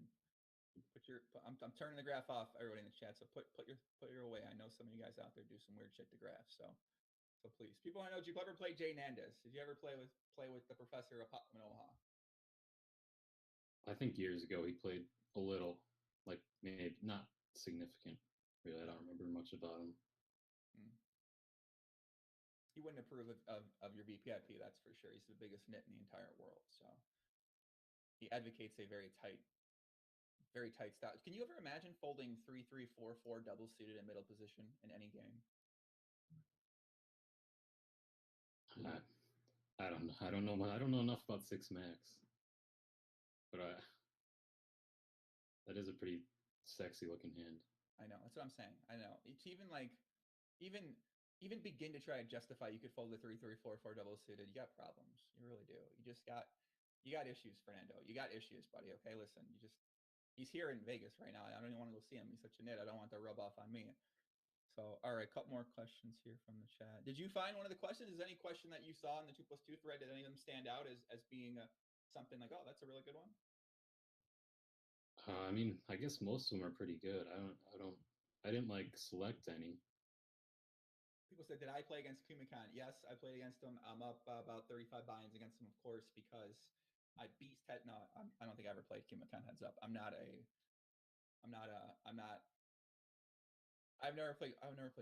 No, come on, stop it. You ever played Lafort? You played Lafort a lot heads up, right? Yeah, I've played a ton of Lafort. What do you think about Lafort's game? What do you think about playing him? I think he's really good. Like, definitely one of the best. Did you win against him or did you lose against him? I have no idea where we stand right now. Like, we played a lot of hands over the years.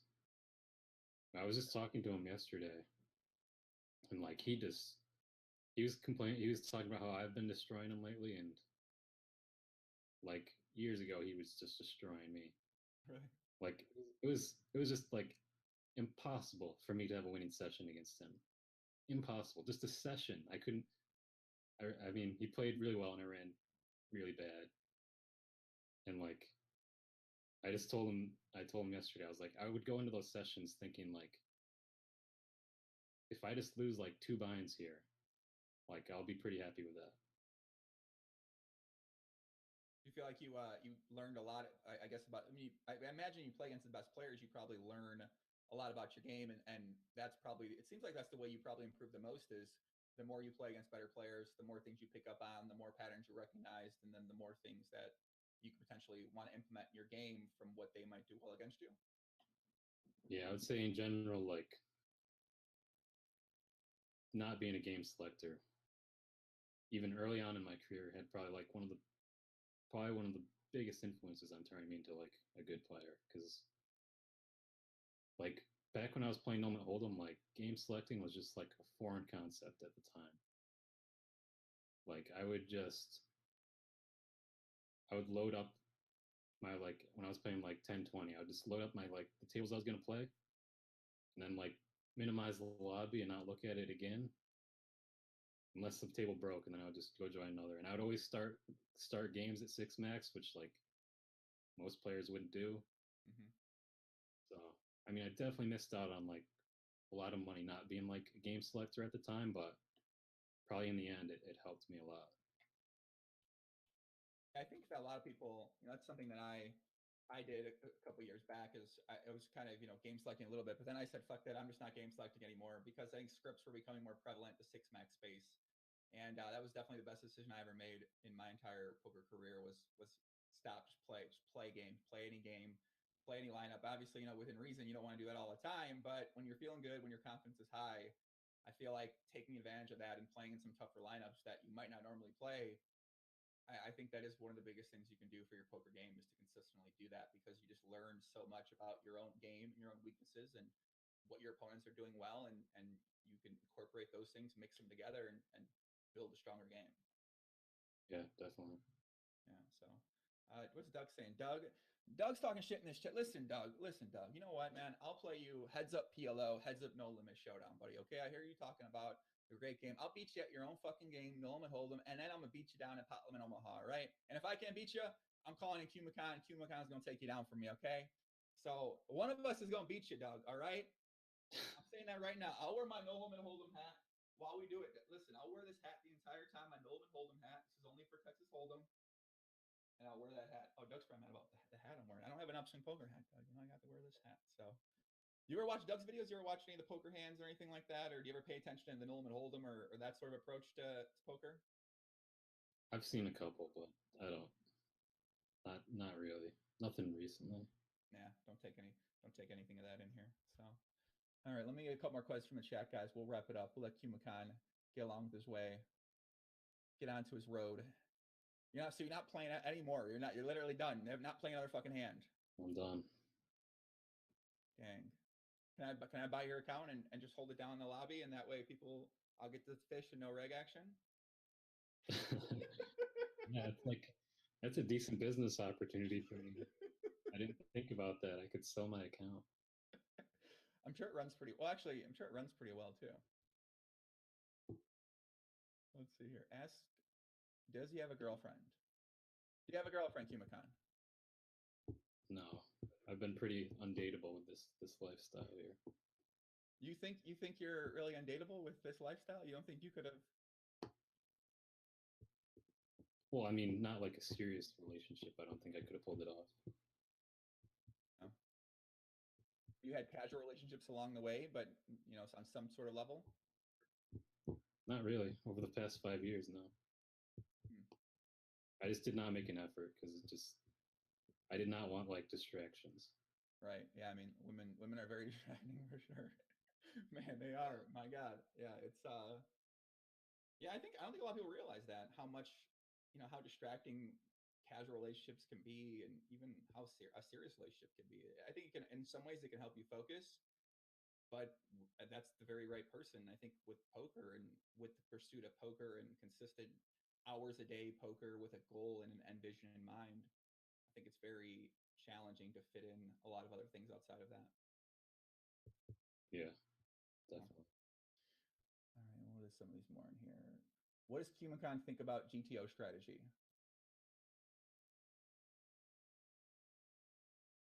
I mean, I don't know. I mean, it's good to have a good solid like base and like understanding, but I think it's probably not like the highest EV way to play right now. Is not to just play like straight to try to play like straight unexploitable GTO. I think you're better off like having a good understanding and like a well balanced game, and then like being able to like go for some exploits and stuff from there. Let me see here. Do you ever do it? No. Okay. No. Okay. No. I'm looking through the 2+2 thread here. I remember one post I saw. Do you follow any kind of daily routine? Do you have certain rituals like meditating or drinking coffee in the morning? I mean, I guess like I wake up and eat breakfast, and then I like load up the computer. I did try meditating for like 2 or 3 months with Headspace, but I just wasn't really doing much for me, so I gave up on it. Yeah. I've heard a lot of people talk about meditation and it really helps them. I tried a bit. My mind can't turn off when I try meditating, so I don't think it's had the biggest impact on me that a lot of people say it has. Yeah. What three? Okay, what are ubiquitous thought? Oh fuck! I lost one. What are ubiquitous? What is this? Ubiquitous thought patterns, frameworks that have a big influence on decisions in your day-to-day, as well as big life decisions. If the question is unclear, I mean guidelines you fall back on, like minimizing regret, using the concept of EV in other areas of life, not only financially.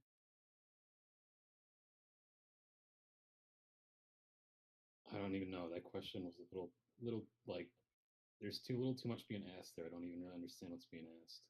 Yeah, it sounded like a good question when I first read it, but now as I read through it again, I'm not going to go with that. Did you see the poem that somebody wrote for you? Yeah, that was great.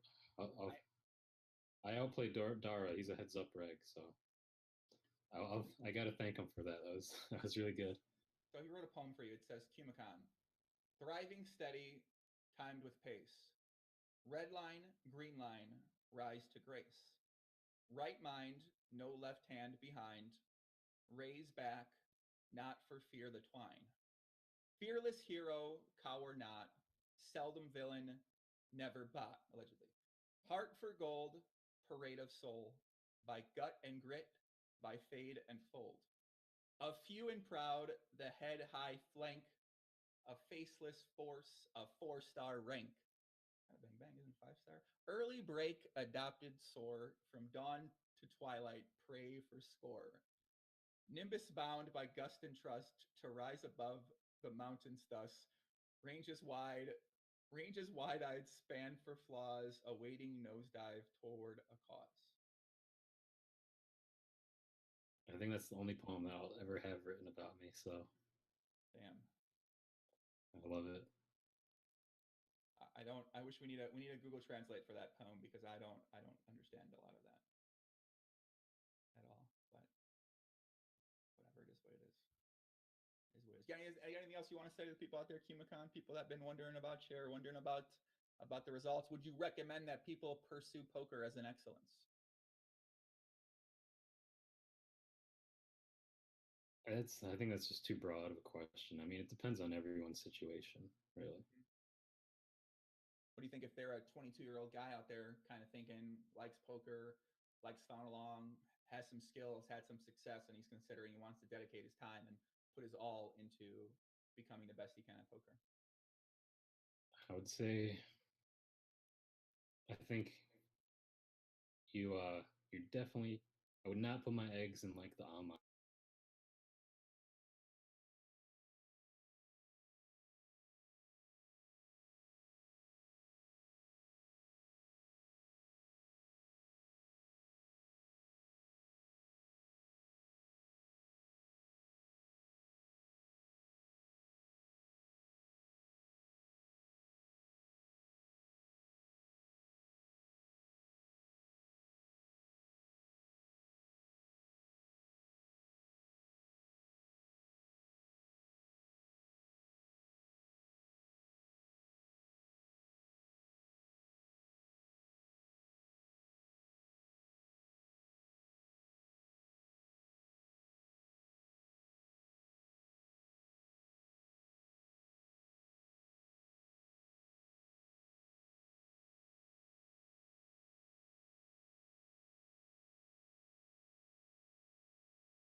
basket. If you're serious, if you're in that situation, you better like playing live, because being that young and like having that like resume gap, assuming you go like the online route, like I think it's a little, I would not be like thrilled about what the next 10 years could look like, 20 years. So like if you want to go in poker, like you better like playing live, I would say, as a fallback.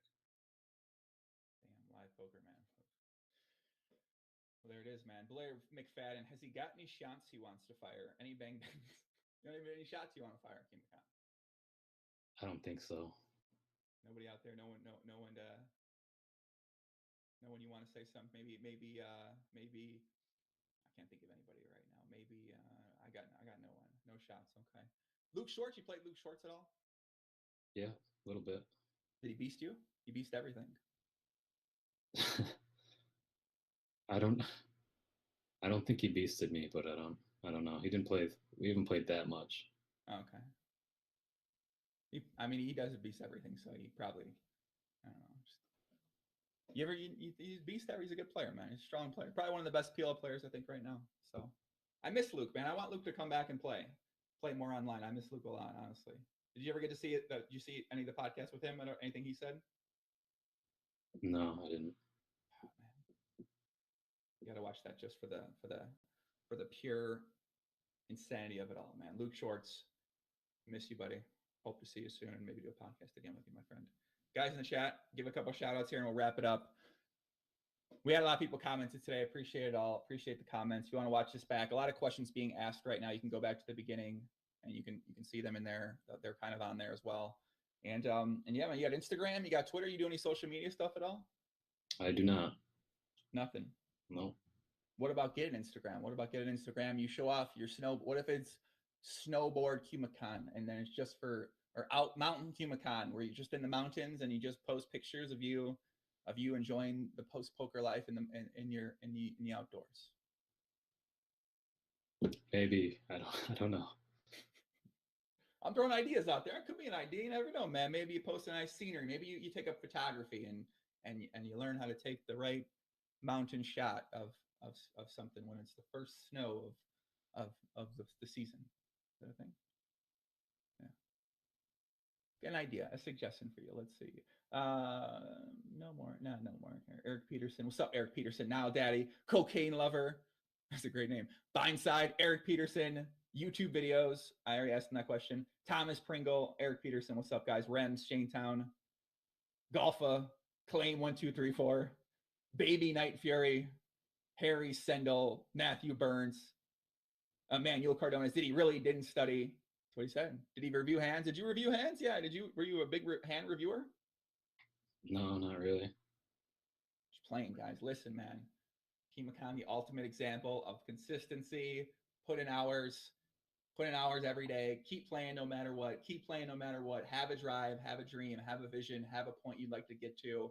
Don't let anything stand in your way. And once you reach that point, you move on to something else, man. I think Kimakan has shown a great example for that. And I do appreciate you coming on the podcast, man, talking more about yourself and kind of letting the people know about, what kind of individual you are as a person, as a poker player. And I think people really did enjoy it. And guys in the chat, let us know what you thought in the comments, 2+2, or on Twitter, kind of let you know if maybe you have some more questions. Potentially you can send them to Kimakan on 2+2. Don't ask him for coaching. He's not coaching any of you guys. Okay. Don't get any ideas. And any last parting words? Thanks for having me, and I had some good times at poker, but I'm ready to move on. But I'll definitely look back at poker with like some fond memories. It was a special time, I would say, to be a part of this. Like, that's all I got, though. All right, guys. Peace out. Adios, everybody. I'll see you guys. Be back tomorrow with some other.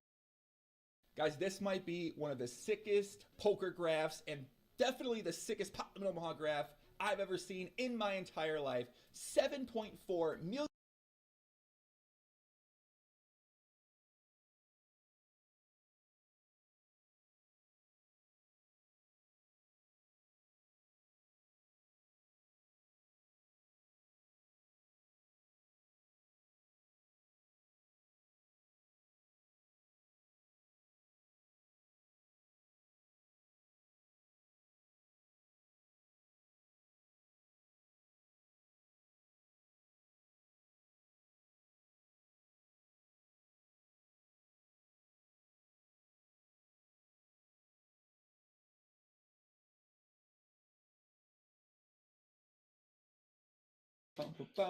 What's going on, everybody? We're here. We're live. Welcome to a brand new Poker Live podcast. My name is Joey Ingram, aka Chicago Joey.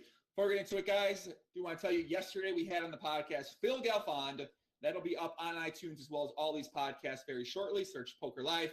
Monday, Stefan Sontheimer, Goosecore, the Poker Master himself, the new high roller extraordinaire, poker player extraordinaire, be on the podcast 1 p.m. Eastern time. Next Thursday, W Coop main event winner, Steven Van Zadelhoff. Man, I've known for a couple of years now, actually. Going to have him on the podcast. Very excited for that one. That's going to be a drinking one, probably be out of line. And, of course, if you guys want to check out the Upswing Poker Pot Limit Omaha course with with that bonus content, the link is below that Jay Nandez put together a couple months back. And then, of course, joining me today on the podcast is a young man. You know what? He's a great man, okay? He's a fellow great man of the great game of Pot Limit Omaha. He's the PLO professor. He's the PLO man. He's a man that I like very, very much, and one of my favorite people to talk poker with, to talk Pot Limit Omaha with, and to take out to dinner at sushi and have him say very weird things at the dinner that I can't repeat on this podcast. Of course, my buddy Jay Nandez is in the house. What's up, Jay Nandez? What's going on, brother? Yes. Thank you for having me. We have an exciting week behind us and a lot of things to talk about. I know we do have a lot of things. So you actually told me about some exciting things, but I don't know if we get to talk about the exciting things here, or we have to wait to the exciting things for the You and the Doug podcast on Monday. You know Doug Polk, right? He wants to keep it exclusive. So we can't say too much apart from the PL University will have a very sick discount and bonus footage by Monday next week. And you definitely want to tune in for Doug Polk's podcast on Monday because we're going to put out some pretty big announcements in terms of what happens on Upswing Poker in terms of Pot Limit Omaha content. I'm very excited, even though you gave me a little hint of what's to come. So I'm very excited for that. And we'll probably do another podcast. You know what? Me and you talked about doing like a regular show where we do something Wednesday and Saturday. I say we probably keep that Saturday idea going with the Talking Pot Limit Omaha, man. I'm in.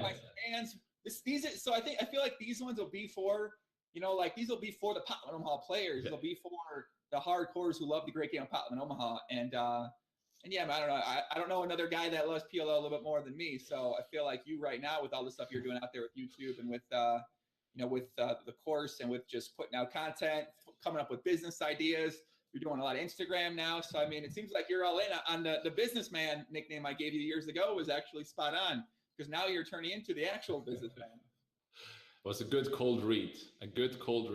But I get to talk about Pot Limit Omaha every day for a long time because I'm shooting a lot of videos recently. I can't really say exactly for what it is. Of course, it is on Upswing soon, but again on Monday.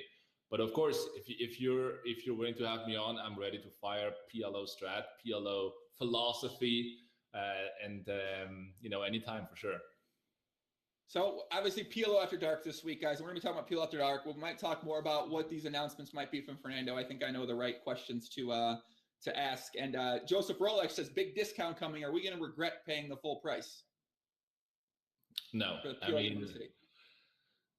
Look, there is a discount coming up on Monday for sure. But I mean, what we have in store in terms of announcing for the future, and also for all the guys who are already in the university, we will take care of you guys. So don't worry about that at all. What are you going to play for them on their account or something, Fernando? What could it be? Like, what are you going to play on their account and make them money? What the hell are you doing now, man? I'm confused now. Here's the thing, like the guys who are trusting you as a coach and appreciate the PL University already, like we are taking care of those guys in the future. And we had long talks with Upswing Poker, with Doc, with Matt, with Ryan, in terms of what we're going to do in the future upcoming. And I think we find a really sweet solution. So nobody's going to be disappointed. And as a side note, here's one thing I announced. Give me one line. This is like being at a strip club for an hour and not spending any money right now. You're just like dancing on us with your boobs in your face, telling us not to touch you right now. Okay, Fernando, that's fine. We'll wait for Monday. We'll wait for an announcement. Okay. Me and you will talk more about it next week as well, and we'll kind of get into it. So, yeah, man, PLO After Dark, Fernando. Obviously, it went down this week. For those of you that missed it, it was on Poker Go, promo code Joey. If you use it, I kind of go, man, I'm such a such a non-GTO shill. But it went down this week, 300-600, popped in Omaha, 3 days.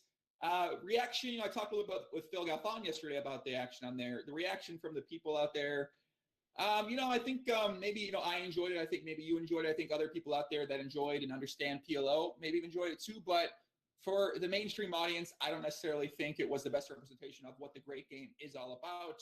And I'm a little disappointed about that. And yeah, that's kind of first start off there. What do you think about this week, Fernando?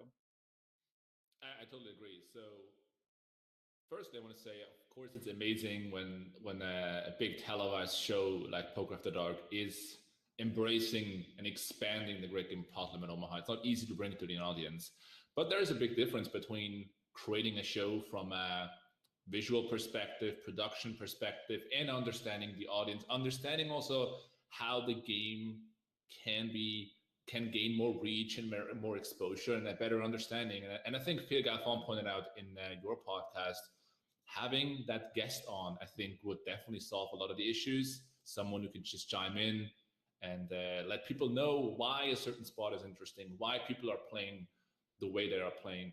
And then also, as you mentioned, of course, it makes sense to bring in those action players. We saw some really interesting and exciting cash games in Europe over where they're playing shorter, they're playing faster, they're playing more hands, and that's really interesting to watch. Now, we saw more of the finesse play of really, really good players, sort of similar to online poker, And in online poker, if you play 4, 5, 6 tables, then of course the money goes in at one point on any table.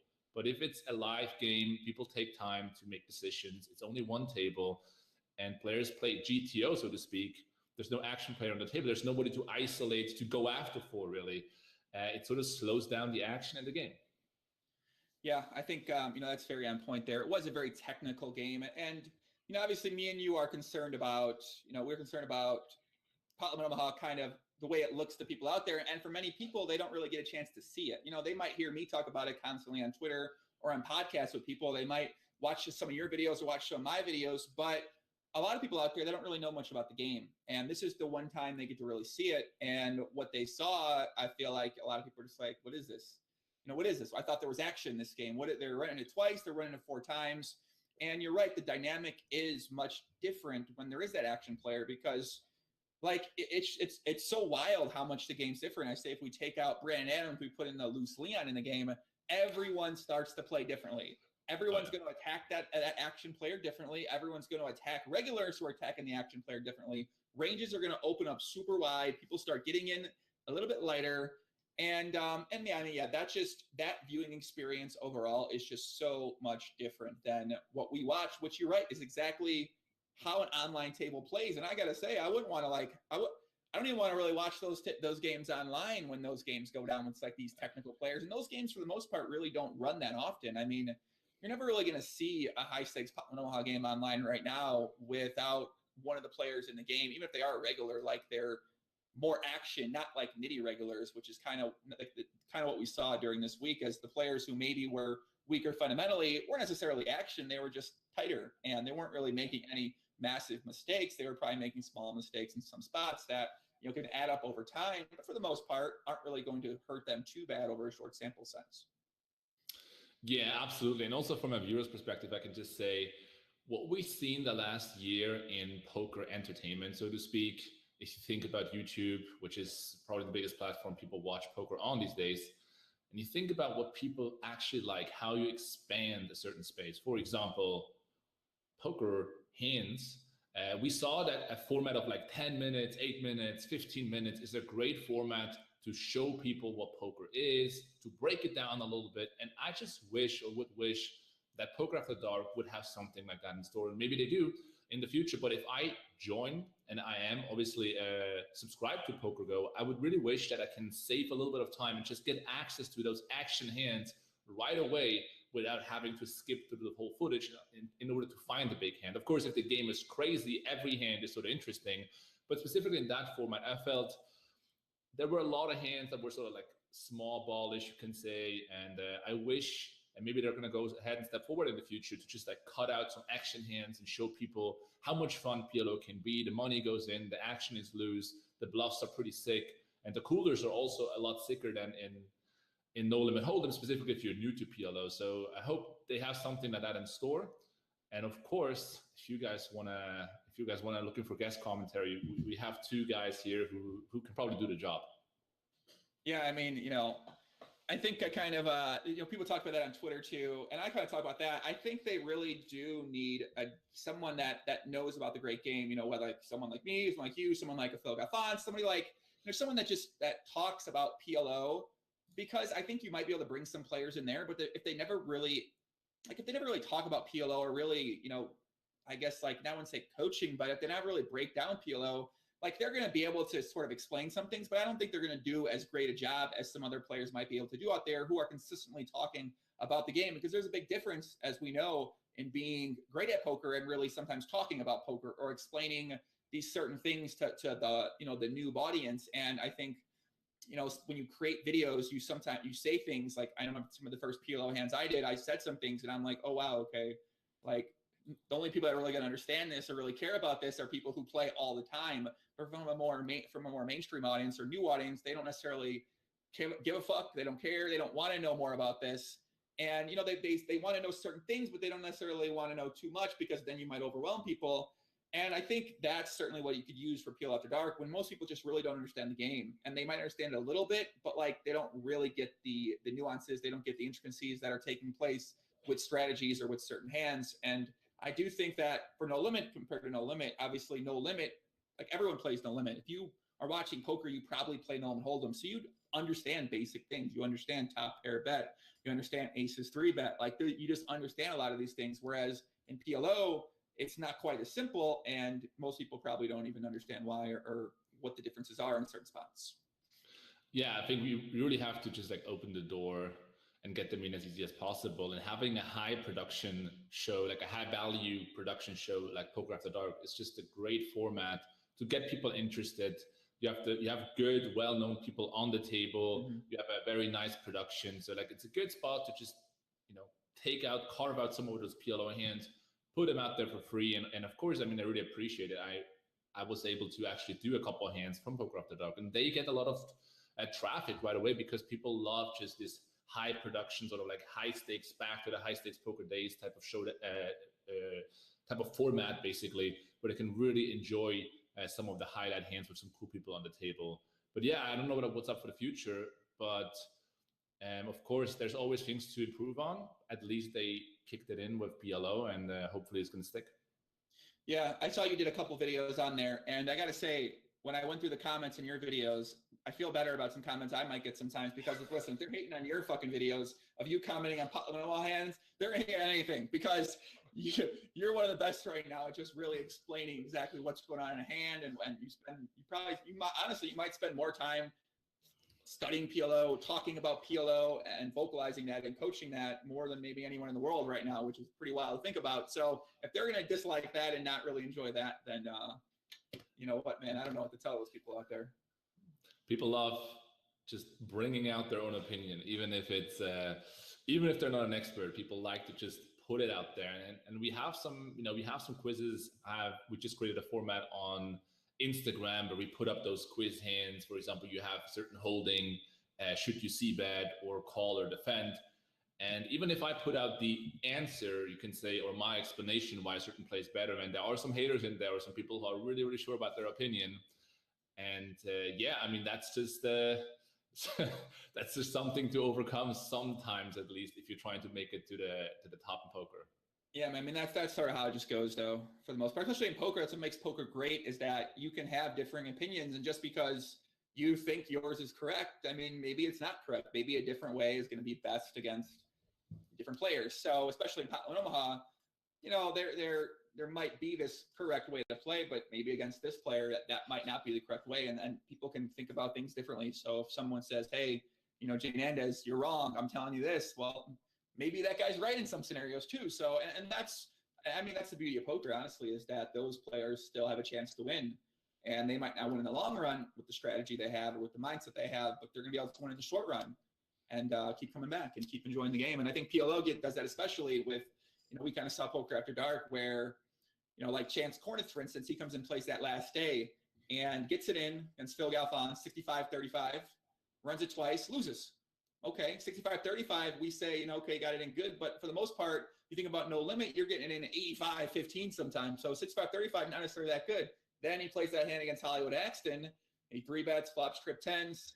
Hollywood Axton calls with 3-3-4-4, turns the Colombian full house there when the turn's a 3. And now Chance, we might look at Chance like, Chance, you guys fucking sucks. What the hell? Yeah. But in reality, like he played these 2 big pots, probably should have won the pots. In the long run, he's going to win those pots, but he doesn't. And, maybe his perception of how he played is skewed. Maybe our perception of how he played is now skewed. And I'm sure that happens to a ton of people out there. And the people who are on the wrong side of that, when they win those, they're like, man, I can't believe how good I am at poker. When in reality, you ran really good in some special spots. And, that's what makes poker great to me.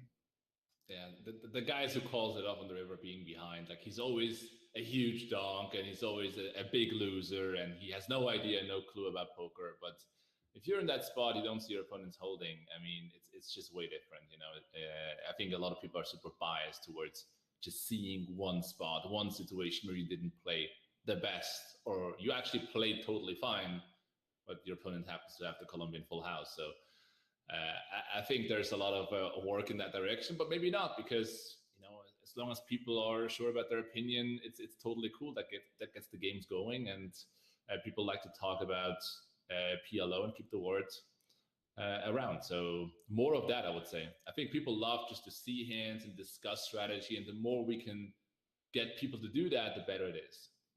Do you know what the Colombian full house is, Fernando? I guess it's not the top full house. Okay, so it's the worst full house. Let me tell you what this is named after. This is named after the Medellin cartel. And so Medellin cartel, they used to transport drugs to America on boats and on submarines and on planes. And they debatably, the cartels still do that in Colombia. So what happens with the transport is sometimes, bad shit happens in those transports. The people die on them. The plane crashes. The submarine sinks. This is kind of more of an homage to the 80s and 90s drug cartels more than the new technology. But sometimes, you succeed. You get through. You get your shipment through. Other times, bad things, terrible things happen. And that's the kind of same thing I think about the Colombian full house, is that sometimes it's going to be a great hand. You're going to win a pot. You're not going to. But other times, you're going to lose a pretty big pot and get yourself in some really big trouble. And that's why it's called the Colombian full house. So yeah. It's a boat. It's not the best boat, but it is a boat. Exactly. I was going to call it, it's like the Colombian boat, the Colombian full house, the Colombian boat. What's the Colombian boat? Well, the Colombian boat, the drugs. So, man, whatever. Have you been watching recently Netflix, or how is this strong drive towards the South American countries, the cartels? I've been watching a lot of Narcos. Narcos is one of the best shows on Netflix, of course. Where could this possibly have came from? Yes. I mean, so, okay, we think about the play. We think about the week. What was the highlight of the week to you? What moment you think back on? Are you going to say, I remember this from this week? I mean, I like seeing Durr in there, of course. That really helps. I was also honestly, what I was most interested about is Ike Haxton using very different bet sizings than a lot of other players. I think that's something that a lot of people don't really care about or pay attention to, because who cares about if someone bets $3,500 if the lines are 300, 600? They want to see the 60, the 100K pots, the 200K pots. But he chose very small bet sizes in many different situations, 3-bet pots, single raise pots. And what I'm thinking is, he knows something. So I need to figure out what it is. So that was sort of like my personal highlight, basically. Yeah, I mean, I think that was kind of my big takeaway too. We got to saw Durr play one day.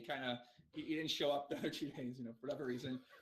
But I don't know what happened with that. But yeah, my kind of highlight was seeing Hollywood Hacks and just see how he approached with the different sizes, as you mentioned. I think he went 1-7 pot one time and a couple 3-bet pots there, and they went full pot sometimes too as well. Full pot with and I think there was one time he got bluff caught where he went full pot. I think it was against Phil Galfond when the board came out. I think backdoor queens.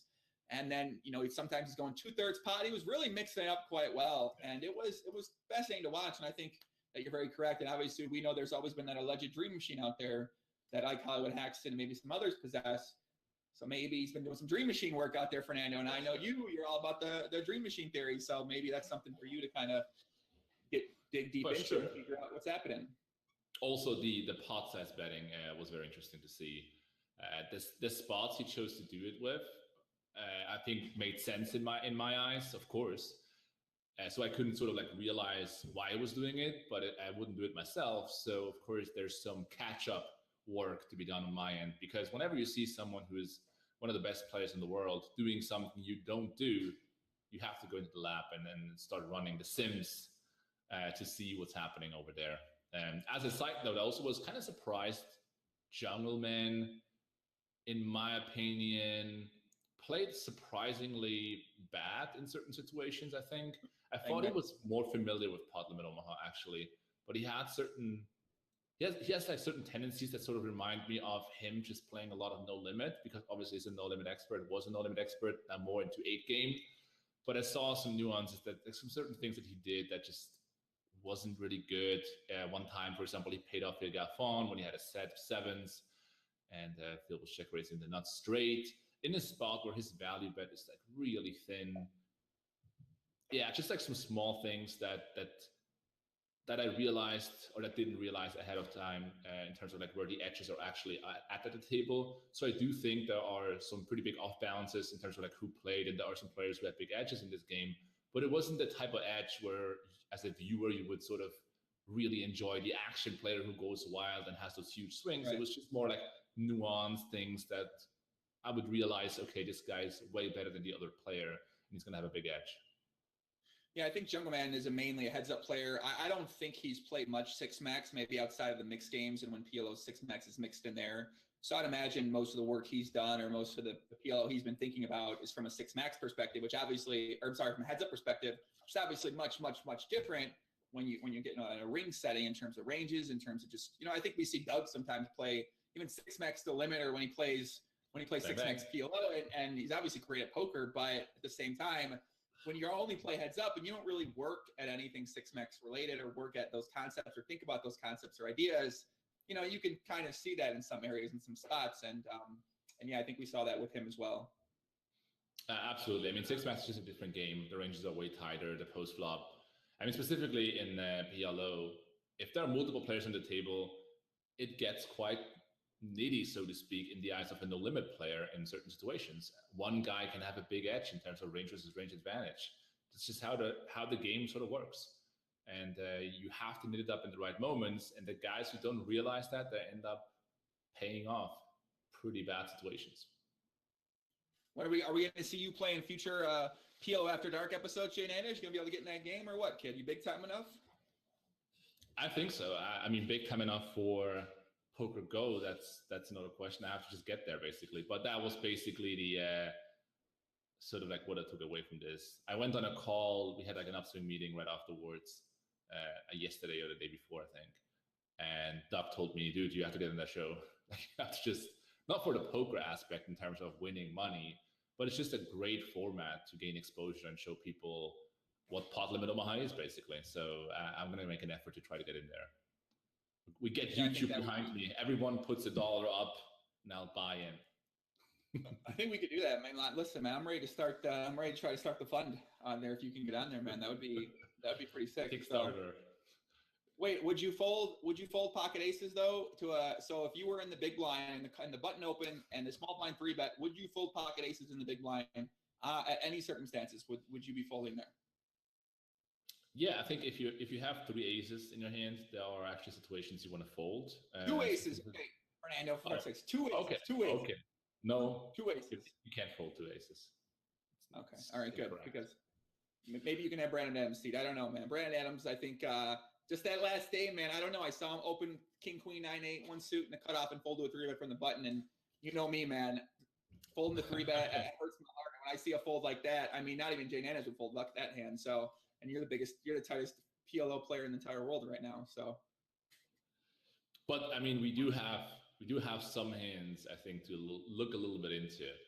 I'm not sure how much we're supposed to expose in terms of the show, but on that note, join Poker Go. Use the code Joey in order to get in for cheap, and then you can watch the whole episodes, of course, on Poker Go. 3 nights, a lot of hours of action. There's in there.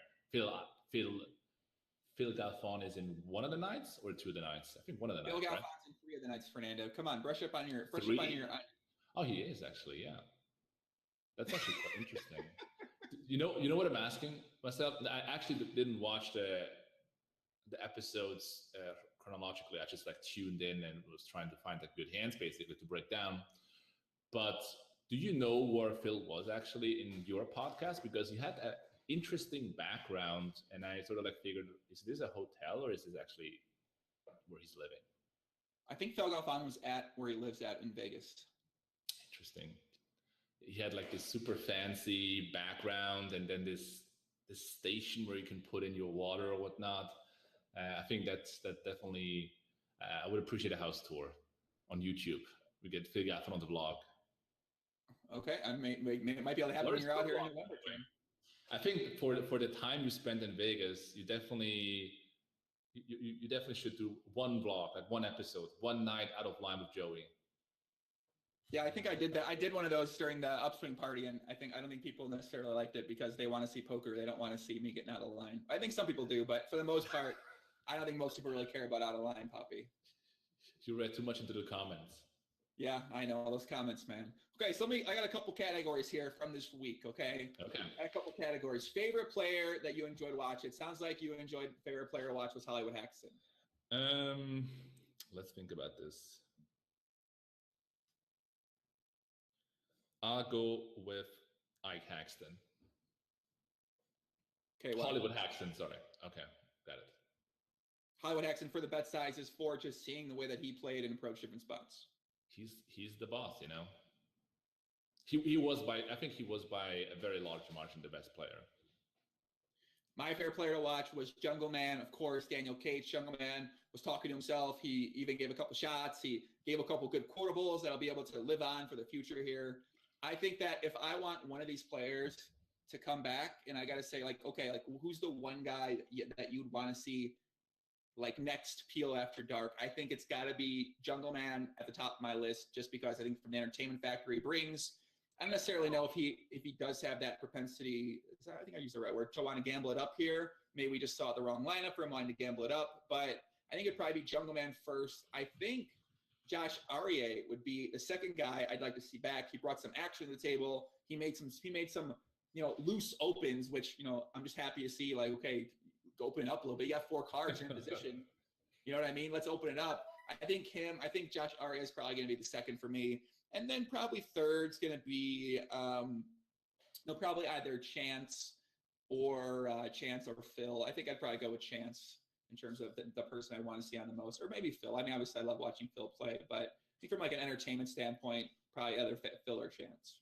No, entertainment, I would definitely, like if I would be able to put together the lineup, I would not put Ike Haxton in there anymore. I personally learned the most, but obviously I want to see PLO grow, and I want to have a lot of fun watching the episode. So I think I'm going to enjoy other people more on there. I mean, of course, Jungle Man has a unique entertainment factor. I think he's definitely on top there in terms of entertainment. Right. Okay. So favorite moment of the show for you. What was the moment that might stand out? Let's think about this. For me, it's going to be Tom Dwan and Jungle Man at the same table at the same time. I mean, listen, I don't know how that came. I don't know if that was like, Doug said, Doug made a post on something on Twitter. It said, well, of course, Tom didn't show up. You surprised them with Jungle Man at the same table with him. Now, I don't know how true that is. I don't know if it was a surprise. I don't know if this was agreed upon, but you got to admit that a little awkward, okay? For Jungle Man and Tom Dwan to be at the same table. I don't think there's any. I mean, I don't want to say that. I don't know exactly what the relationship is in terms of them two right now. It's the first step to the heads-up game, right? They were playing basically the right stakes already at the same table. It's not quite the right game, but I mean, maybe they were there to talk with the Poker After Dark guys about the heads-up game and doing it, live. All I know is, Fernando, is if you owed me $700,000 and you still haven't finished the fucking challenge with me from years ago, and you're playing in the same game with me, I'm gonna be pretty fucking mad, okay? Like, I'm just gonna be, and I'm sure they played in the same game before these past couple years, but like, I mean, I don't know, man. I'm not gonna be happy about that. So that was the moment for me that I'm gonna remember moving forward from this. In terms of the hands from there. Do you think Tom Dwan should have, if given the opportunity, slow rolled Tom? Jungle Man should have slow rolled Tom Dwan. No, Was I it don't the think servant so. of a slow roll? No. Man, I don't know. I don't know. I don't know about that. I mean, that sounds pretty. It sounds pretty out of line, but there is kind of slow rolling, Jungle Man for a couple years now.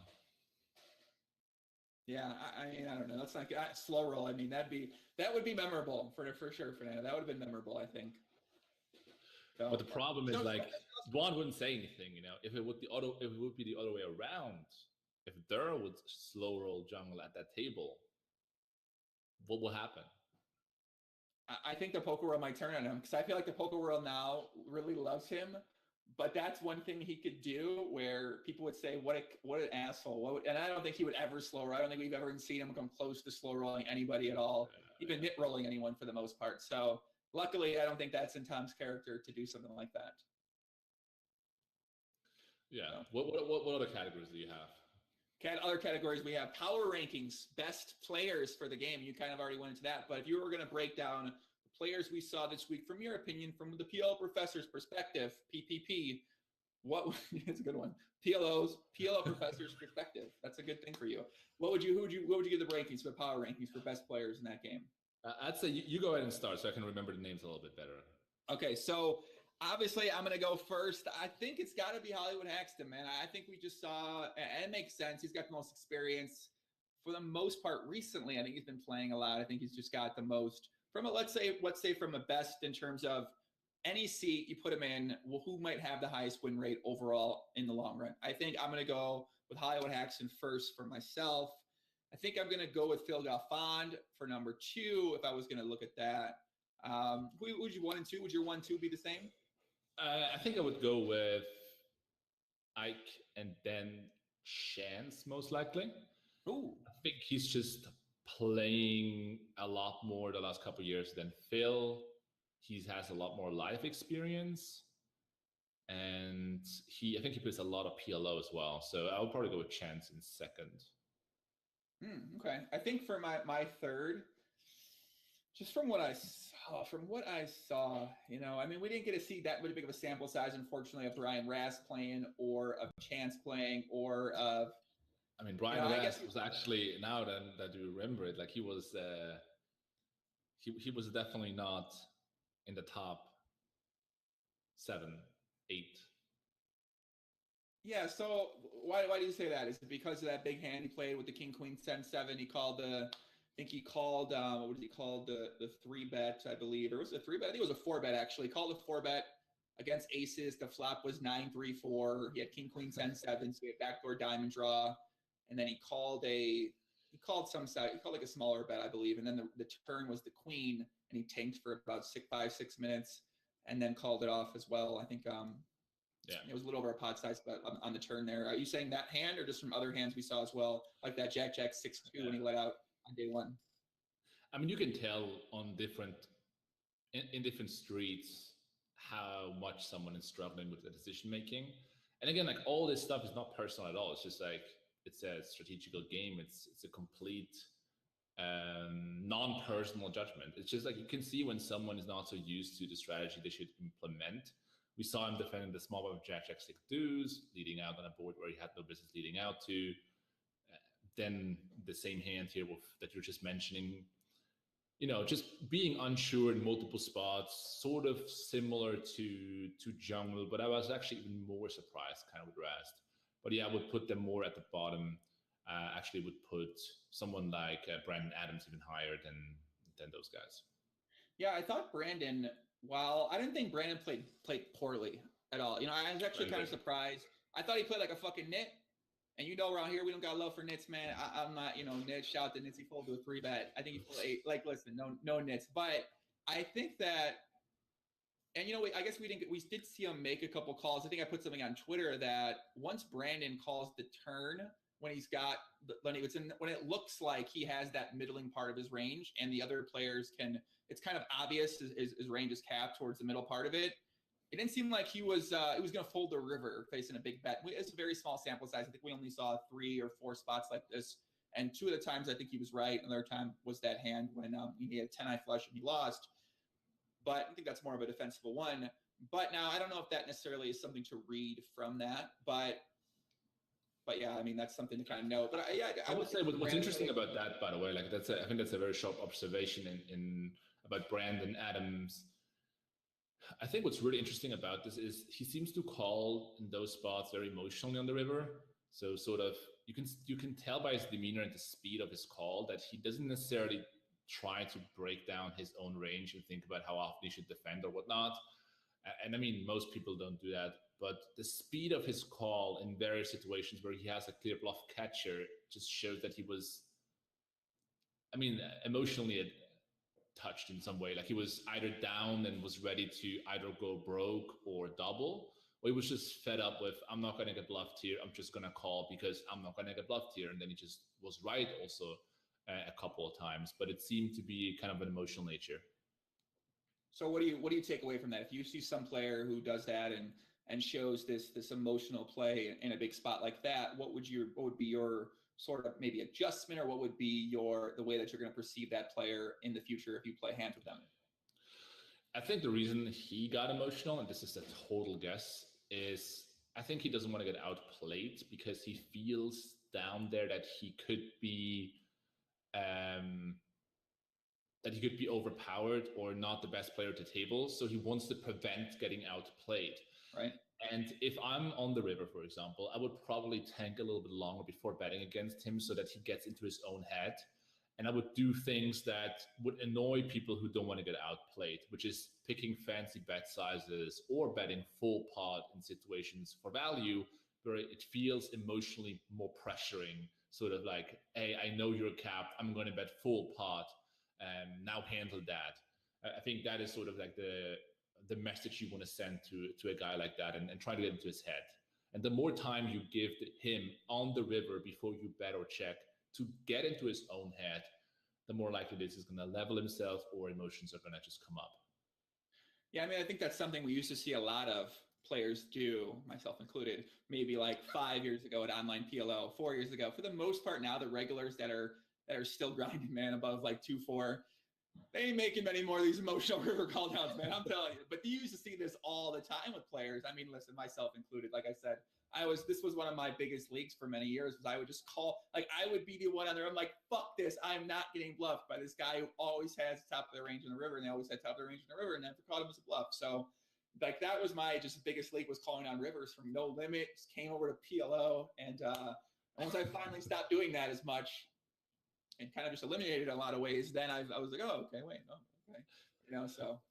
I mean, you also have been on this like multi-table grind, which means you probably play against certain players like on 6 or 8 tables at the same time, and it's a lot easier to creep into your mind if you just play hands against someone like every, I don't know, 60 seconds you play a hand against the guy because you play that many tables with him.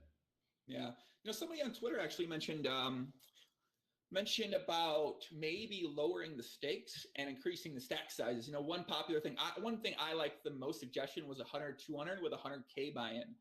And now we know that 100 big blind deep pot in Omaha is going to play so much different from 300, 400, 500 big blinds deep. There's more of a chance for sick hands, sick pots, sick bluffs. And I think that's what makes, we got to see what the no limit poker after dark, they're playing super deep. We saw $1 million pot, Fernando, $1 million pot. I mean, like I think it was $1 million pot. I think it was close there, $988, something like that. And you get that with the straddle or with those deep stack sizes. So I think I maybe would like in the future some smaller stakes with some deeper stack sizes where people are actually going to mix it up a little bit, see some more 3-betting, see some more 3-betting from position specifically. And I think that might be a good thing to consider for future episodes. I like it. Put an ante as well on top. But also in defense, I mean, the no-limit lineups have been way sweeter than the PLO lineup. Well, is that true? So the last PLO lineup, I think the last no-limit home lineup, I didn't watch too much of it, to be honest with you, because it was all regs. I mean, Doug was in there, but I kind of want to see that. I like seeing it with, Lauren Roberts was in there, Bill Klein was in there, that first, like, I want to see that dynamic. And obviously Durr was in that one too. I want to see that dynamic more than I want to see personally six wizards battle. I don't necessarily find that interesting when I'm watching Nolan Hold'em right now. But when we do have that fun player in the mix, that's the thing I was personally interested in. And Dirt was also back too, and they were super deep playing some big pots, and I just found that super entertaining from a viewer standpoint. I think those 3 episodes on Poker After Dark, the PLO ones that just passed, they are just way different than what actual live PLO looks like. If you think about live PLO, even at those stakes, or let's say slightly below, like 100, 200, 50, 100, or 25, 50, like live PLO doesn't really play that way. It's so much looser. Like people are so much looser, and there's so many multi-way pots and 3 bets and 4 callers, and there's an all-in almost. I mean, every orbit there's certainly an all-in, and that's the way how live PLO plays, and a lot of people love it. Like a lot of recreational players love to play that type of poker, and I think if that could be showcased in a cool way, that would be more interesting. But maybe we have to lower the stakes to get in those people that don't have to buy in for $100,000, but maybe for $20,000 or $40,000, but then have a sweeter game where it's more interesting for people to see what is the fun of PLO. Well, you can play a lot of hands, you can call a lot of 3 bets, you can flop a lot of good hands and then get in trouble. Like that wasn't really showcased with those really strong players. So if you could put together a PLO lineup, a dream lineup, but something that's realistic, okay, something that we could actually see this happening. So not like the Croc's probably not going to show up, so we can't put the Crocodile in here. Shout out to Crocodile, Pop legend. Who do you think would be seat 1 in that lineup? Who do you think would be the first person you're saying, all right, Doug Polk? Yeah, I think he would be good for the game. First of all, I mean, we know Doug likes to play a lot of hands in PLO. Wait, what? Is this this isn't a business-related decision, Fernando. This is you, Pot Living Omaha. You want to see Doug Polk in seat fucking 1 in the PLO Dream lineup? Yeah. I think he's going to be a lot of fun because he approaches Pot Limit Omaha 6 Max like a newer player, like a no limit player. Like he gets in trouble, he calls like too much pre-flop, and he would also do so because it's like televised. He wants to give action basically. So he brings in a good mood on the table, which is important. Like he is upbeat, that's important, and he also likes to play a lot of hands, and he gets himself into trouble. But then when he does, he likes to talk about it. That's always cool when the guy pots into you and you have like this really disconnected whatever hand, but you flop the piece and you probably have to get in the money. I'm not talking about 300, 600, get Doug Polk in there. I talk about kind of lower stakes, 50, 100, get Doug in there. I mean, I think he would be a good choice for it because he's not a PLO expert, but he likes to give action.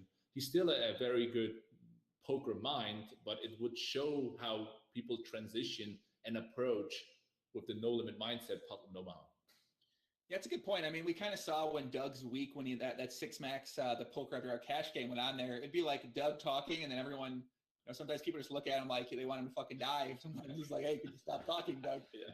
And, I don't like that from, I kind of want to see someone engage with Doug. And you know what, Jane Andis? I think I might have a good person for seat 2 in that game to maybe engage with Doug, and that's going to be Loose Leon Sekernik. Loose Leon. We put Loose Leon in the mix right there. We got someone for Doug to talk about. And I got to say, I'd enjoy seeing Loose Leon and Doug. And we know Loose Leon loves a great game. I got C3. Who you got C3? The hashtag king. All right, fucking stop it. Come on. What are you talking about?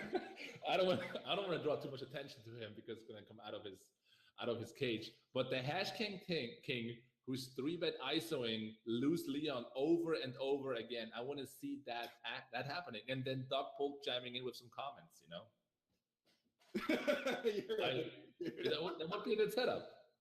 Okay, C3. It's not we're not putting hashtag king in C3, okay? I don't care. Why? Give me a reason though. Why? I don't want to see the hashtag king anywhere in my life again, okay? He came, he had his moment, he went. We said this was gonna happen when hashtag king was on Twitter. When we're just grind through this. Like this is gonna we're gonna be here in 3 years. Hashtag king probably not gonna be here in 3 months. You know what I mean? So Okay. Here's my C3, and I like this one. Aussie Matt Kirk in the mix. Player loves Pot Limit Omaha. Player that's regarded as a good Pot Limit Omaha player, I think, or maybe it's no limit. I'm not actually sure. I mean, I don't know if that can't be true for PLO, but I think Matt Kirk, C3, next to Leon. We saw him playing this party poker game I've been streaming. He's 3-betting Leon a ton. I think he's going to be going after loose Leon's loose opens, and I think he'll make the game really good. Loose Matt Kirk in seat 3. I like it. Let's think about though, like who is on the list even? Who you got in seat 4, Jane Andes? Who's in seat 4? Dream pot limit lineup that you want to watch. Seat 4. We got Doug Polk, Loose Leon, Matt Kirk. Who could be in there? Do you have any names in your list? I got a couple ideas here, man. Let me throw this one out at you. Victor Blum, Isildur 1. Is that realistic though? I think so. I think it's realistic. It might be realistic. I think so. We got maybe him, maybe Tom Durdwan also as well. Patrick Antonius. I just want to see Victor Blum, and then to his left the hashtag king. just trash talks Victor. I mean, I want to see that, you know. But yeah, okay. Let's forget that. Okay, Victor Blum is in there. Maybe you should get hashtag king on a podcast, Gene Anders. Why don't you get him up? No, I saw your podcast with him. That was enough. He might pay you money. He paid me money. Maybe he's going to pay you some money. How much would hashtag you money for you to have him on a podcast? Can I decide whether I want to keep the podcast online or can I also take it down if I want to? It stays online. If you delete it, I post it on my channel.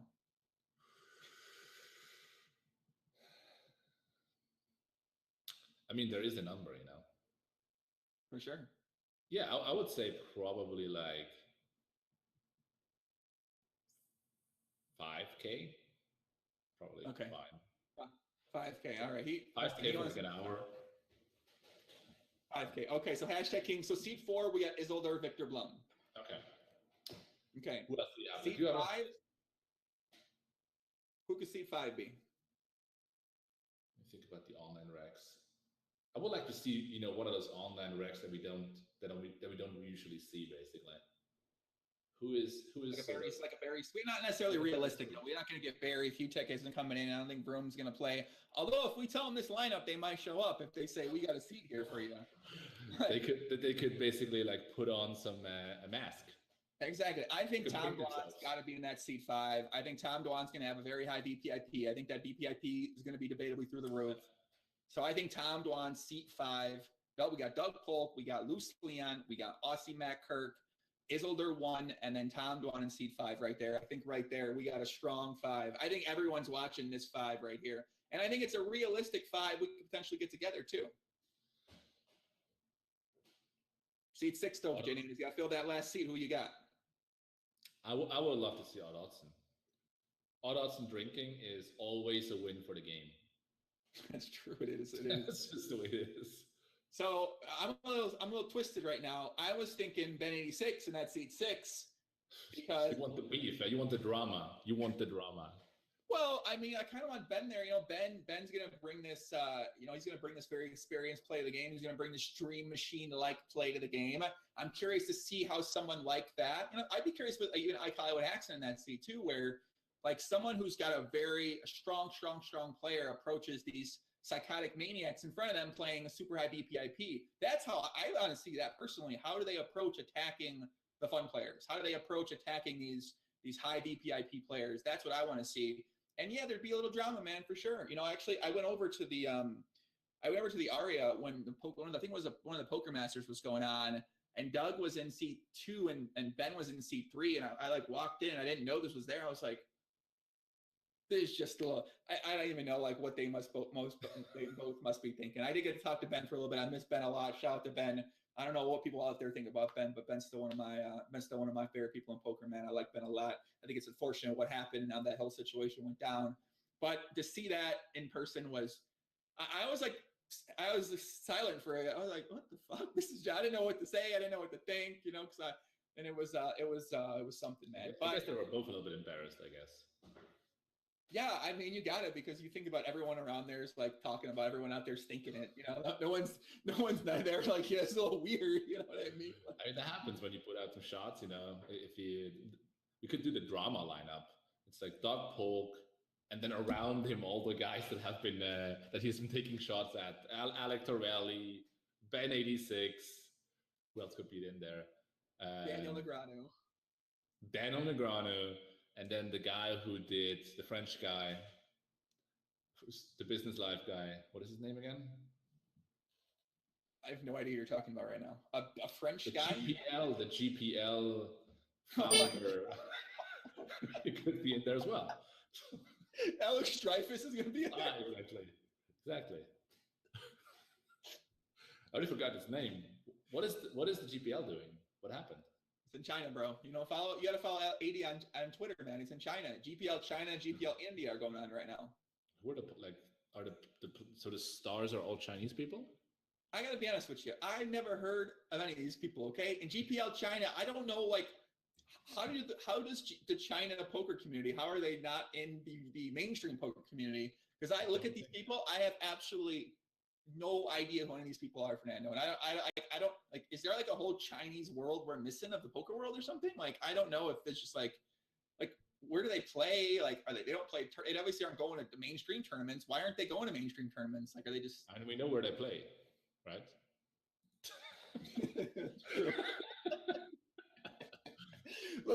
They play in China. Oh, you're right. They do play in China. Correct. They play in Asia. They don't go anywhere else. Okay. So maybe we need to go spend some time over there. What do you think about, what do you think of scenes like over in China right now, over in Asia? I don't know, man. I spent some time in Asia, but it's not, the culture is very different. Culture is different. Not GTO for a 6'6" young Swiss man like yourself, the businessman. Women probably GTO. I don't know. The women would be interested, but I don't know. I mean, I play with some Asians. The games are soft and yeah, you don't want to play three-handed. Let's put it that way. Like, heads up is good. Three-handed is you don't want to play three-handed with two Chinese guys. Why don't you want to play three-handed with two Chinese guys, Fernando? You know, China is very small, as we all know, so they might just sit by accident in the same room, just by accident, obviously.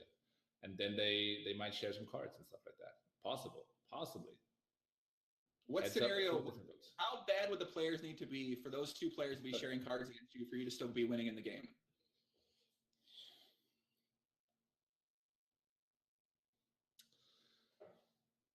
I think it's almost, I mean, it must be almost impossible, I guess. I mean, not necessarily, but they must be pretty impossible. They don't have to be bad, they just have to be dumb. Like, that's pretty much what it comes down to. They don't have to understand how collusion works. We should do something where, like, we each play three-handed, and the other two people share cards, and then we see who can have the best or worst win rate out of the other one. I don't know, like in China, or not in China, but in Asia, it's the world of collusion is on a new level. You know, it's like two people collude against those other two people who also collude. It's just like collusion versus collusion. Who colludes better? And everybody knows it, you know. But yeah, they don't have a dream machine for that, I guess. Maybe they do. I wonder who would be like the best collusion team together. If there'd be like some GTO. I wonder if like someone's working on a solver for two people working together and sharing 8 cards too. Man, that's kind of fascinating. I don't know. Maybe someone's working at that. I'm not really sure. So let me look what else we got on here. PLO After Dark. Who is the one player that you don't want to see on PLO After Dark again that you might have saw this week on the cash games? I mean, looking at the lineup, I wish nobody would show up again, I guess. Because we want to see new players. I mean, think about the 6-handed lineup you put together. Like, it's all players that, apart from Tom Dwan, that have not been there. So you don't want to see any of them again. Okay. You want them all gone. All of them out. You don't want to see any of them again. Let me overthink that. I kind of like Chance's spirit, but apart from that, I mean... No, I don't know. I mean, I want to see people who talk at the table. At least when they're folding, they're at least, you know, engaged. Or what I like about Poker Night in America is that people also Poker in America is a show that is a little bit more true or real in terms of how actual live poker plays. It's very social. There is drinking. It's long. People become really comfortable. A lot of talking. A lot of angling, like those type of things are what the live games are all about. And I think that gets a little bit lost in Poker After Dark. I mean, maybe that's what Poker After Dark's going for. They're going for that. But even back in the day, I feel like the lineups people were talking, and I think they were talking because they all knew each other too. And I think you see with this lineup now they put together this week, how much is Brian Rask hanging out with Hollywood Haxton or Phil Galfond? I don't think much. How much is Ben hanging out with these guys? Well, I know he's not hanging out with these guys very much. How much is even Hollywood Haxton and Phil talking these days? Not very much. So whereas before, back in the day, you'd be putting these 60 players together who all knew each other. They all played a lot of tournaments. They might have all lived in Vegas. Maybe they all had a piece of full tilt or something like that. So that's why you got to see more of these conversations. Whereas obviously we saw it with the specific lineup where, they didn't necessarily know each other. And even when Tom got in there, we did see more conversation because Tom has a relationship with Phil. Tom does have a relationship a little bit with some of the other guys too, and he's played with them. So we got to see a little bit more talking. For the most part, the guys, like they might chat, they might talk once in a while, but they don't necessarily maybe see each other that much as maybe some of these guys did back in the day. Yeah, absolutely. And that's also one big facet of live poker is you play with the same guys over and over again. It's your local casino or you're on a trip for 3 weeks and you play against the same guys over and over again. And dynamics evolve, some enemies evolve out of it, or just some friendship. And that really gets this social dynamic going. And I think if you really think about why people start playing poker, social aspects are definitely a big part of it. And if they see it's not all about the cards, it's not all about the math, it's not all about the money, it's about the social aspect of playing a game together, but there's still competition, like that type of vibe, I think is what people should be introduced to. Yeah, I mean, you kind of bring up a good point about Poker Night in America rather being that social game. And maybe it's because they have a certain couple regulars who drive the action. Like someone like Doug's been driving conversation a lot on there.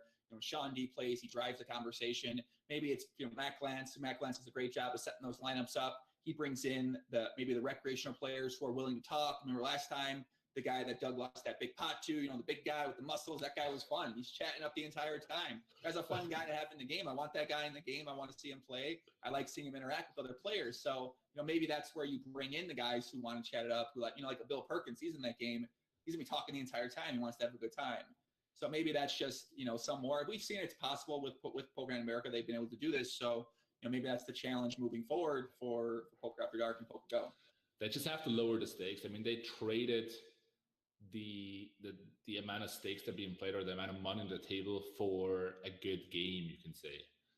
They wanted to showcase a really high stakes game, which is cool, but that really restricts a lot of players, basically. A lot of players are not going to show up, and the ones that will show up, they play a lot more serious.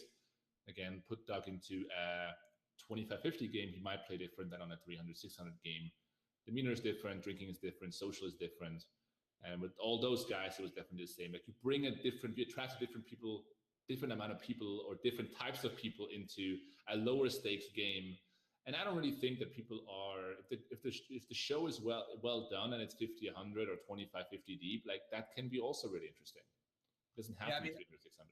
That's kind of the challenge, Poker Go faces here is then figuring out, how often do they want to do cash games? If they want to do it, they want to do twice a week, twice a month or something like that. And then one's no limit or two no limit. Or they want to do the sit and goes. That's the challenge they sort of face is trying to figure out, how do you break that down? How do you structure it out? People want cash games. What lineups do they want? What players do they want? They want to make some players happy. They want to get, I'm sure they have a list of players that are 100, 200 people deep. And then you got to organize some of these guys. And that's its own little hassle too, because, a lot of these guys, I'm sure, like they don't necessarily want to show up all the time. Like, Tom Gwan didn't show up 2 fucking days. So you know what I mean? Like that, and we might, and honestly, man, maybe if Tom Gwan shows up those 2 days, maybe we get something different, but they should put together like a really good, fun game, basically. The one that we put together when we were in Vegas, we had the Dream Table. Listen, now if that game we played would have been streamed, that would have got more views. That would be a ton of views. So the game we played this summer was me, Fernando, Doug Polk, Ryan Fee, my buddy John Beaupre. Shout out to John Beaupre. Crazy Colleen was in the mix out there. I think we had a couple guys from Twitter was in the mix. Andrew Nemi was in there as well. What's up? Andrew Nemi was in there as well. Andrew Nemi was in there too. I mean, Jesus, can you imagine if that game was streamed? That game right there would have. I don't even know. Like, I feel like everyone would have been watching that game who was like into poker, just would have been watching, and it was fucking entertaining as shit because we were all getting pretty drunk too. So But maybe that's one of the solutions, you know. It's why don't we think about who are the popular guys in today's day and age, the YouTube guys, the guys who have a lot of audience, instead of the people who play the highest stakes exactly. Bring them together. They all know each other anyway because it's a kind of a small scene. YouTube poker, Twitch poker, like those type of guys, and then just throw up cards in the air. Yeah, I mean, I think that, and by the way, I'm forgetting one person. I do apologize. That person who's watching this because I know there was one more guy in the game to my right there, and I think he was Andrew's friend. So I do want to give him a shout out as well too. But I think there's one more player too. I'm thinking this. Oresto was also in there, of course. Oh, Oresto.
Jo,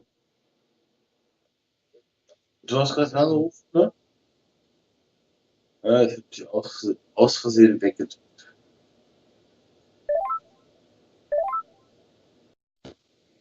Was?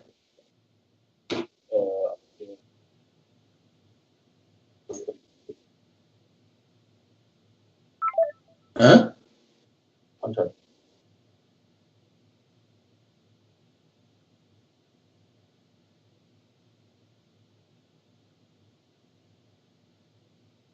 Ah, always.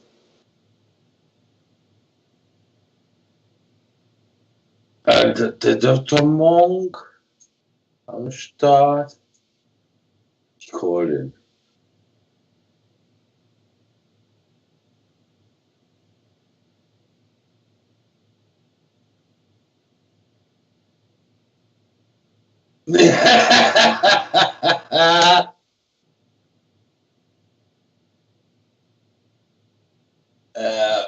Sehr gut, dass du gefolgt hast.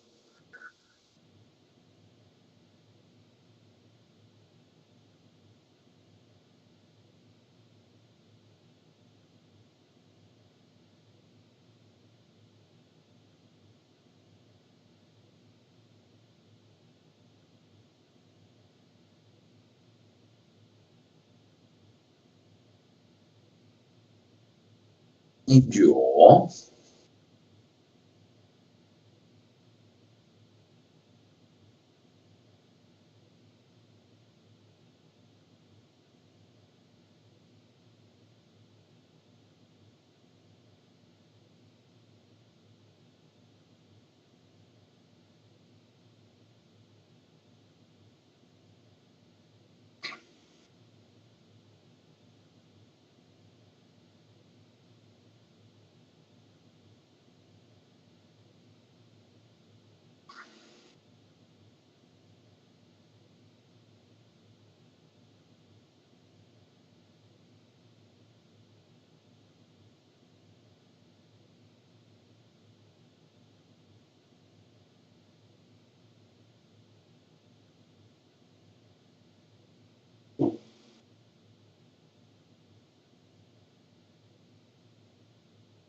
Ist das?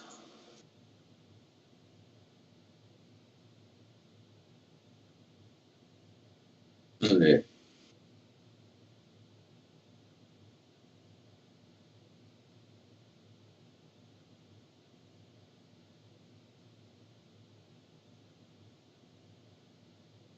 Ja? Okay.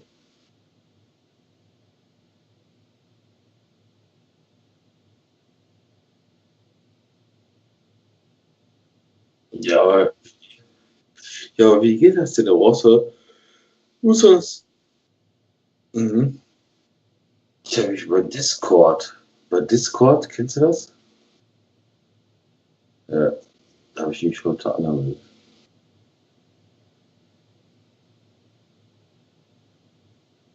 Ich auch nicht.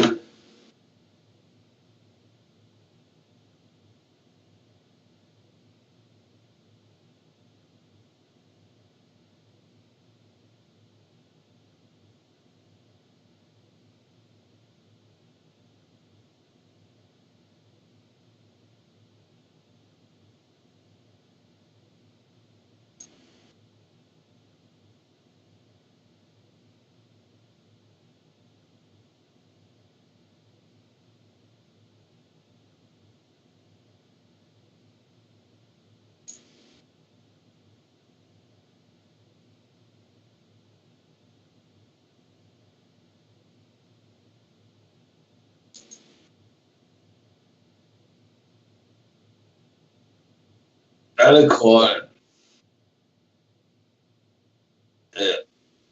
Ja. Das ist scheißegal, ey, was war das?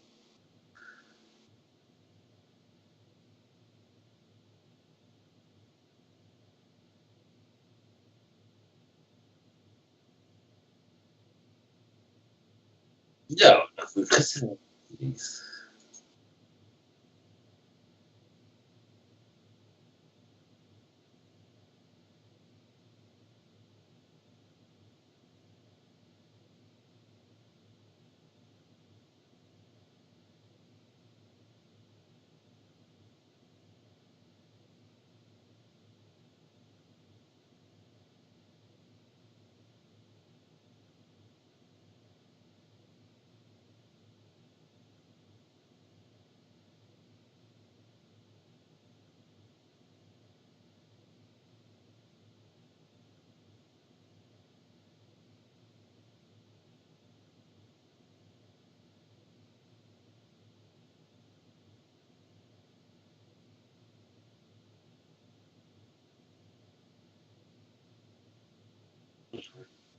Ja, aber jetzt ist es ja leider nicht online.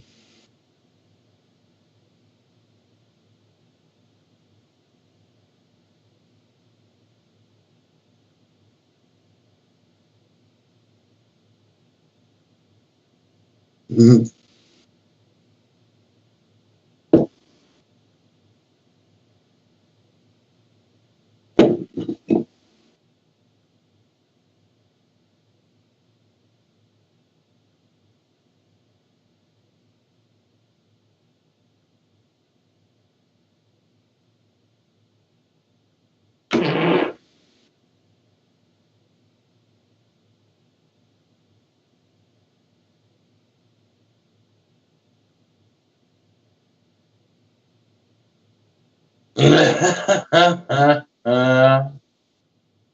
Geil.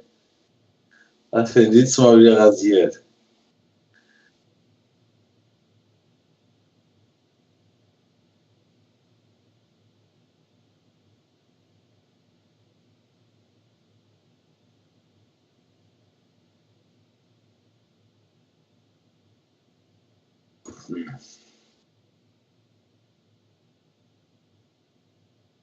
Okay. Ich habe mir gespielt jetzt.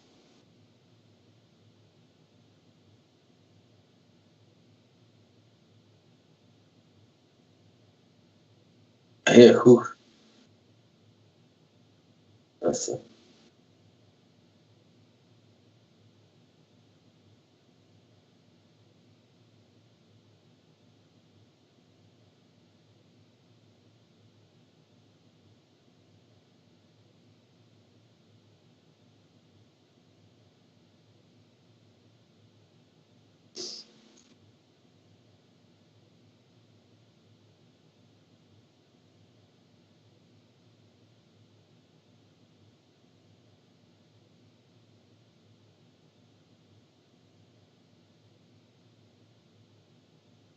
mm. Ah, Das ist kein Ass, ja, okay. Aber König vielleicht.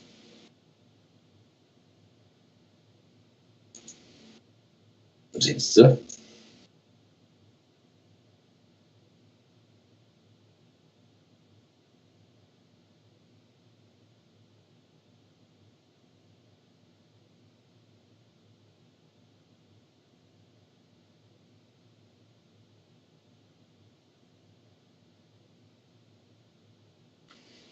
Heute wieder bei 2 Knossi-Turnieren im Punkte gewesen. Auf jeden Fall bei LTL. Aber beim also 10 und beim 65 Cent.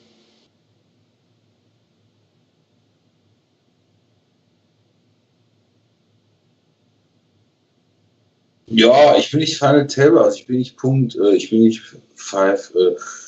Top 9, sondern 12 oder 13.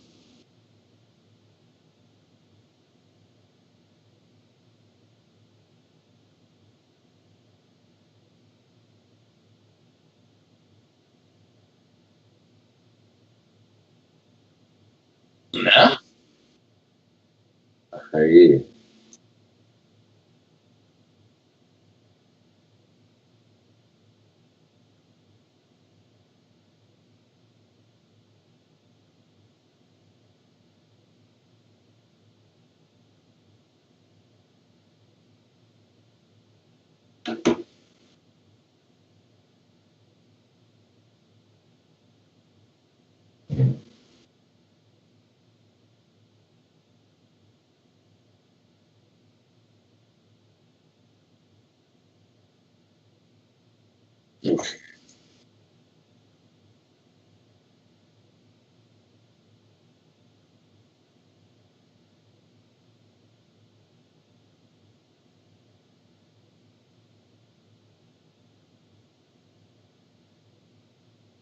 Letztes haben wir, zack, Dollar-Set. Oh, straight, scheiße.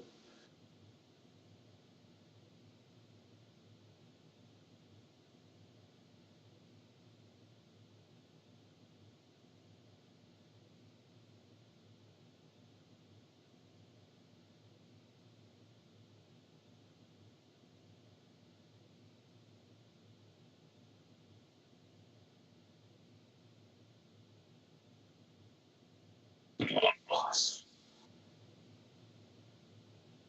Ja, sofort. Ich muss mal woanders rausgehen.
Also,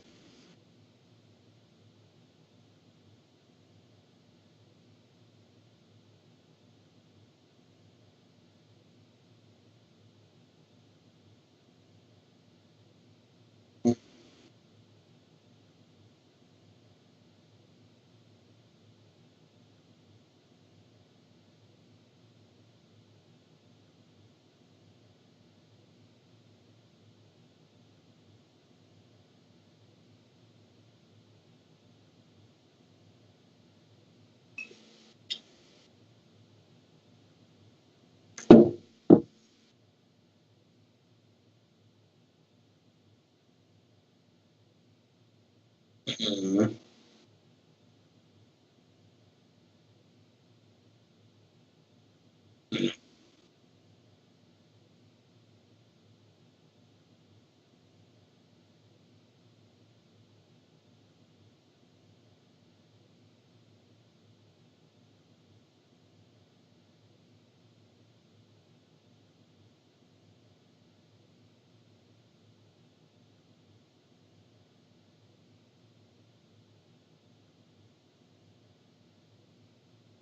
Gamble. König. Start. Erste Hand gewonnen. Zweite Hand gewonnen.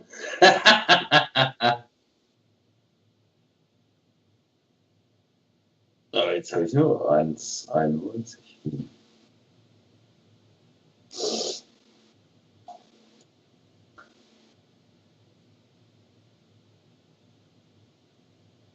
Das Dame gegen König 9. 10. Ja.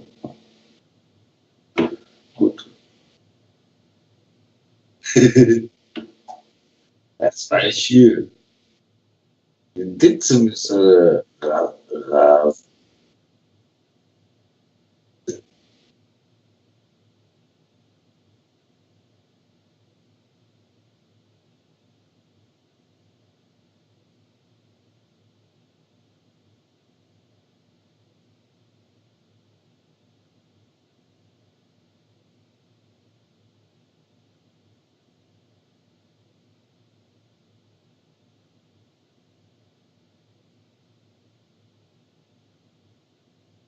Ja, scheiße.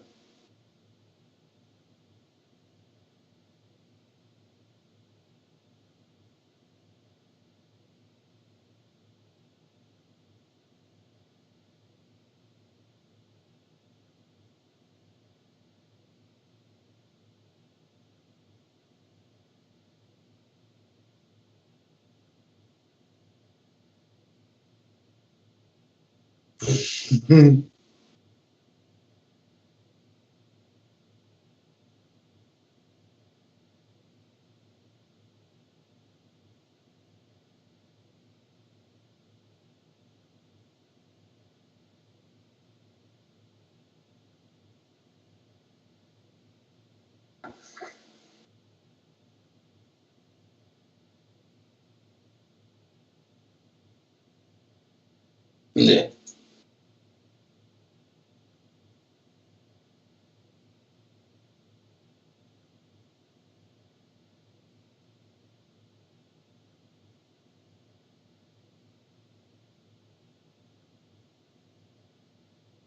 Tja, König 9 am Start. Tada.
Scheiße, jetzt habe ich ausgesetzt. Ah, ärgerlich.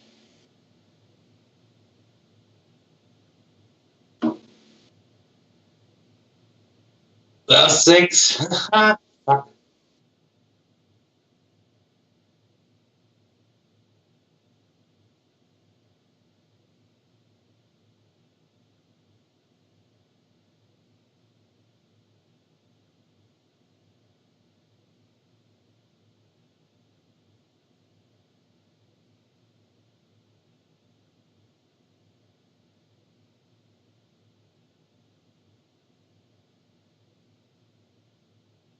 Mhm.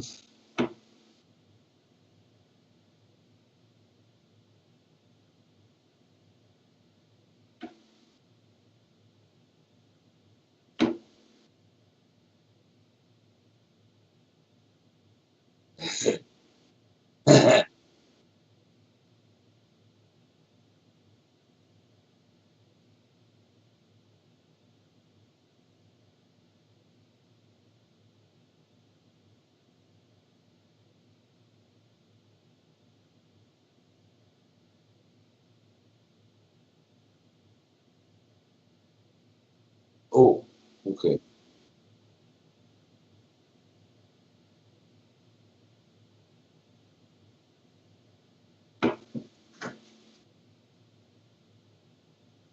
Ja.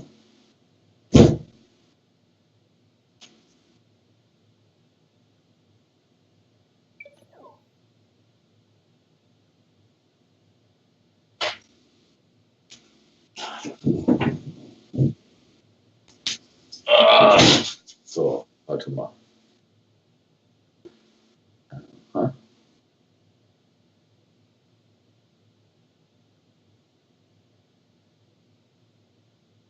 Das macht Spaß. Aber ich muss jetzt aufhören, ey. Es ist schon zu spät. Ich muss jetzt aber ins Bett gehen.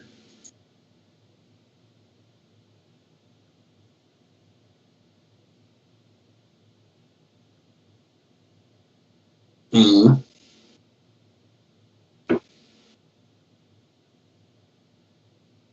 Hat die anbrauche ich mal. Sehr gut. Mäßig. Pah.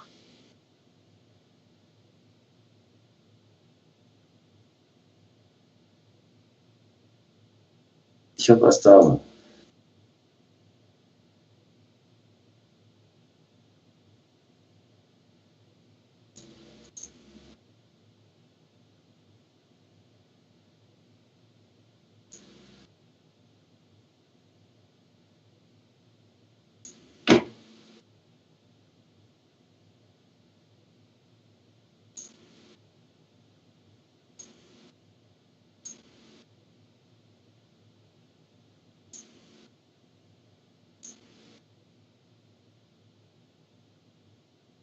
Okay.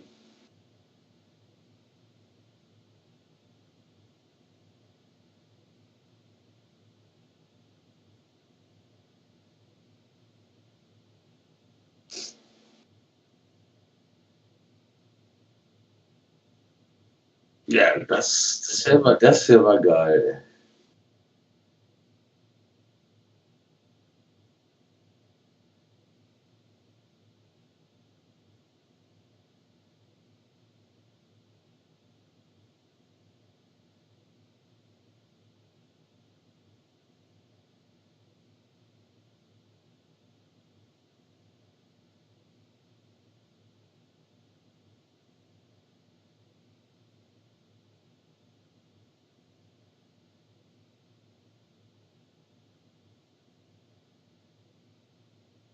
Durch mir.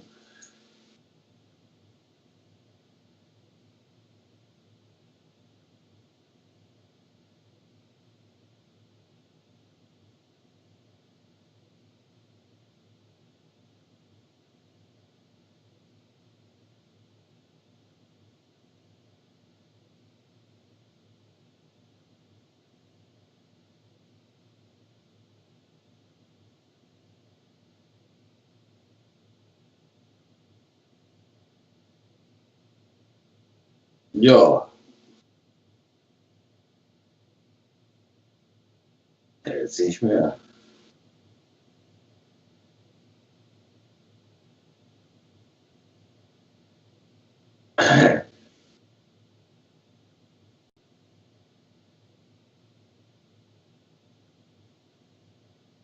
Das bleibt dabei. Keiner am Start.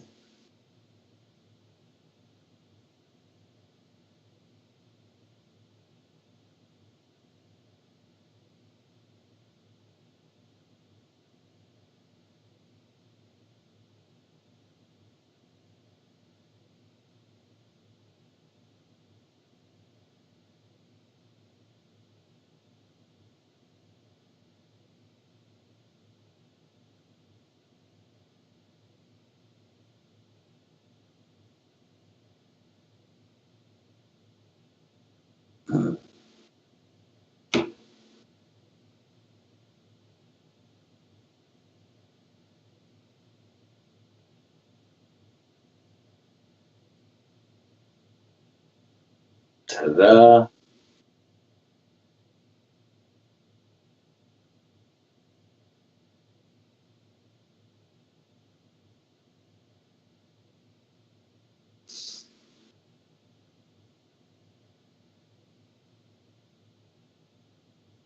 Mhm.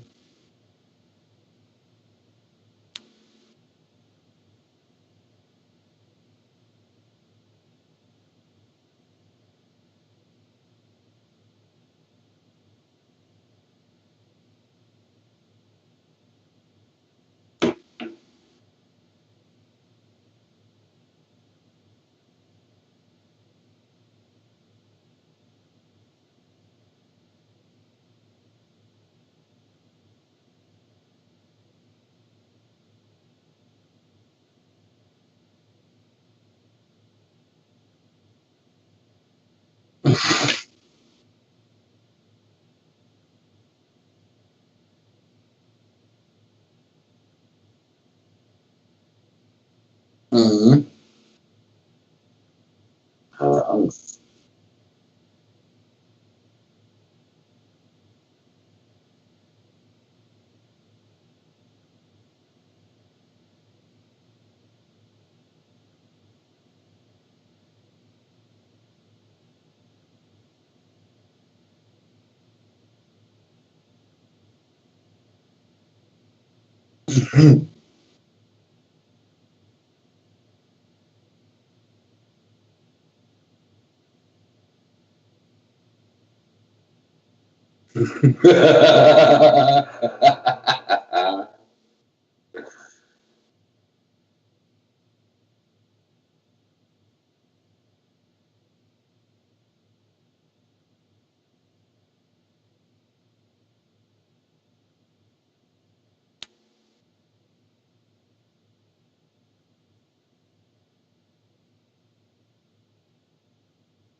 Komm, König Ruhe.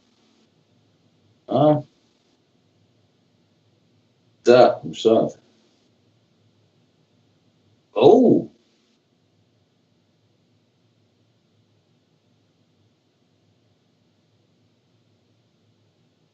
jetzt bist du Tilt. Oh, was König. Ah. Mm.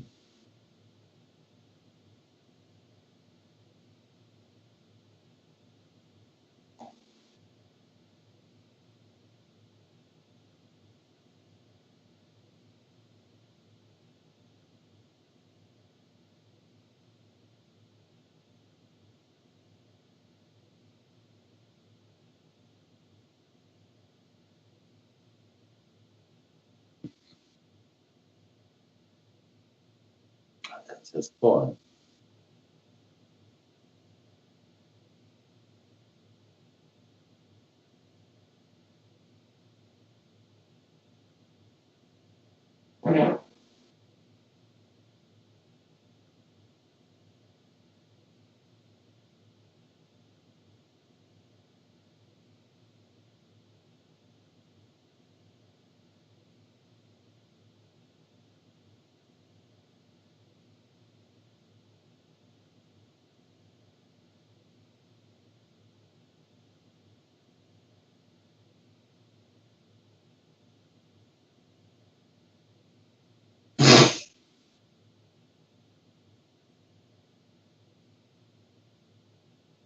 Ciao.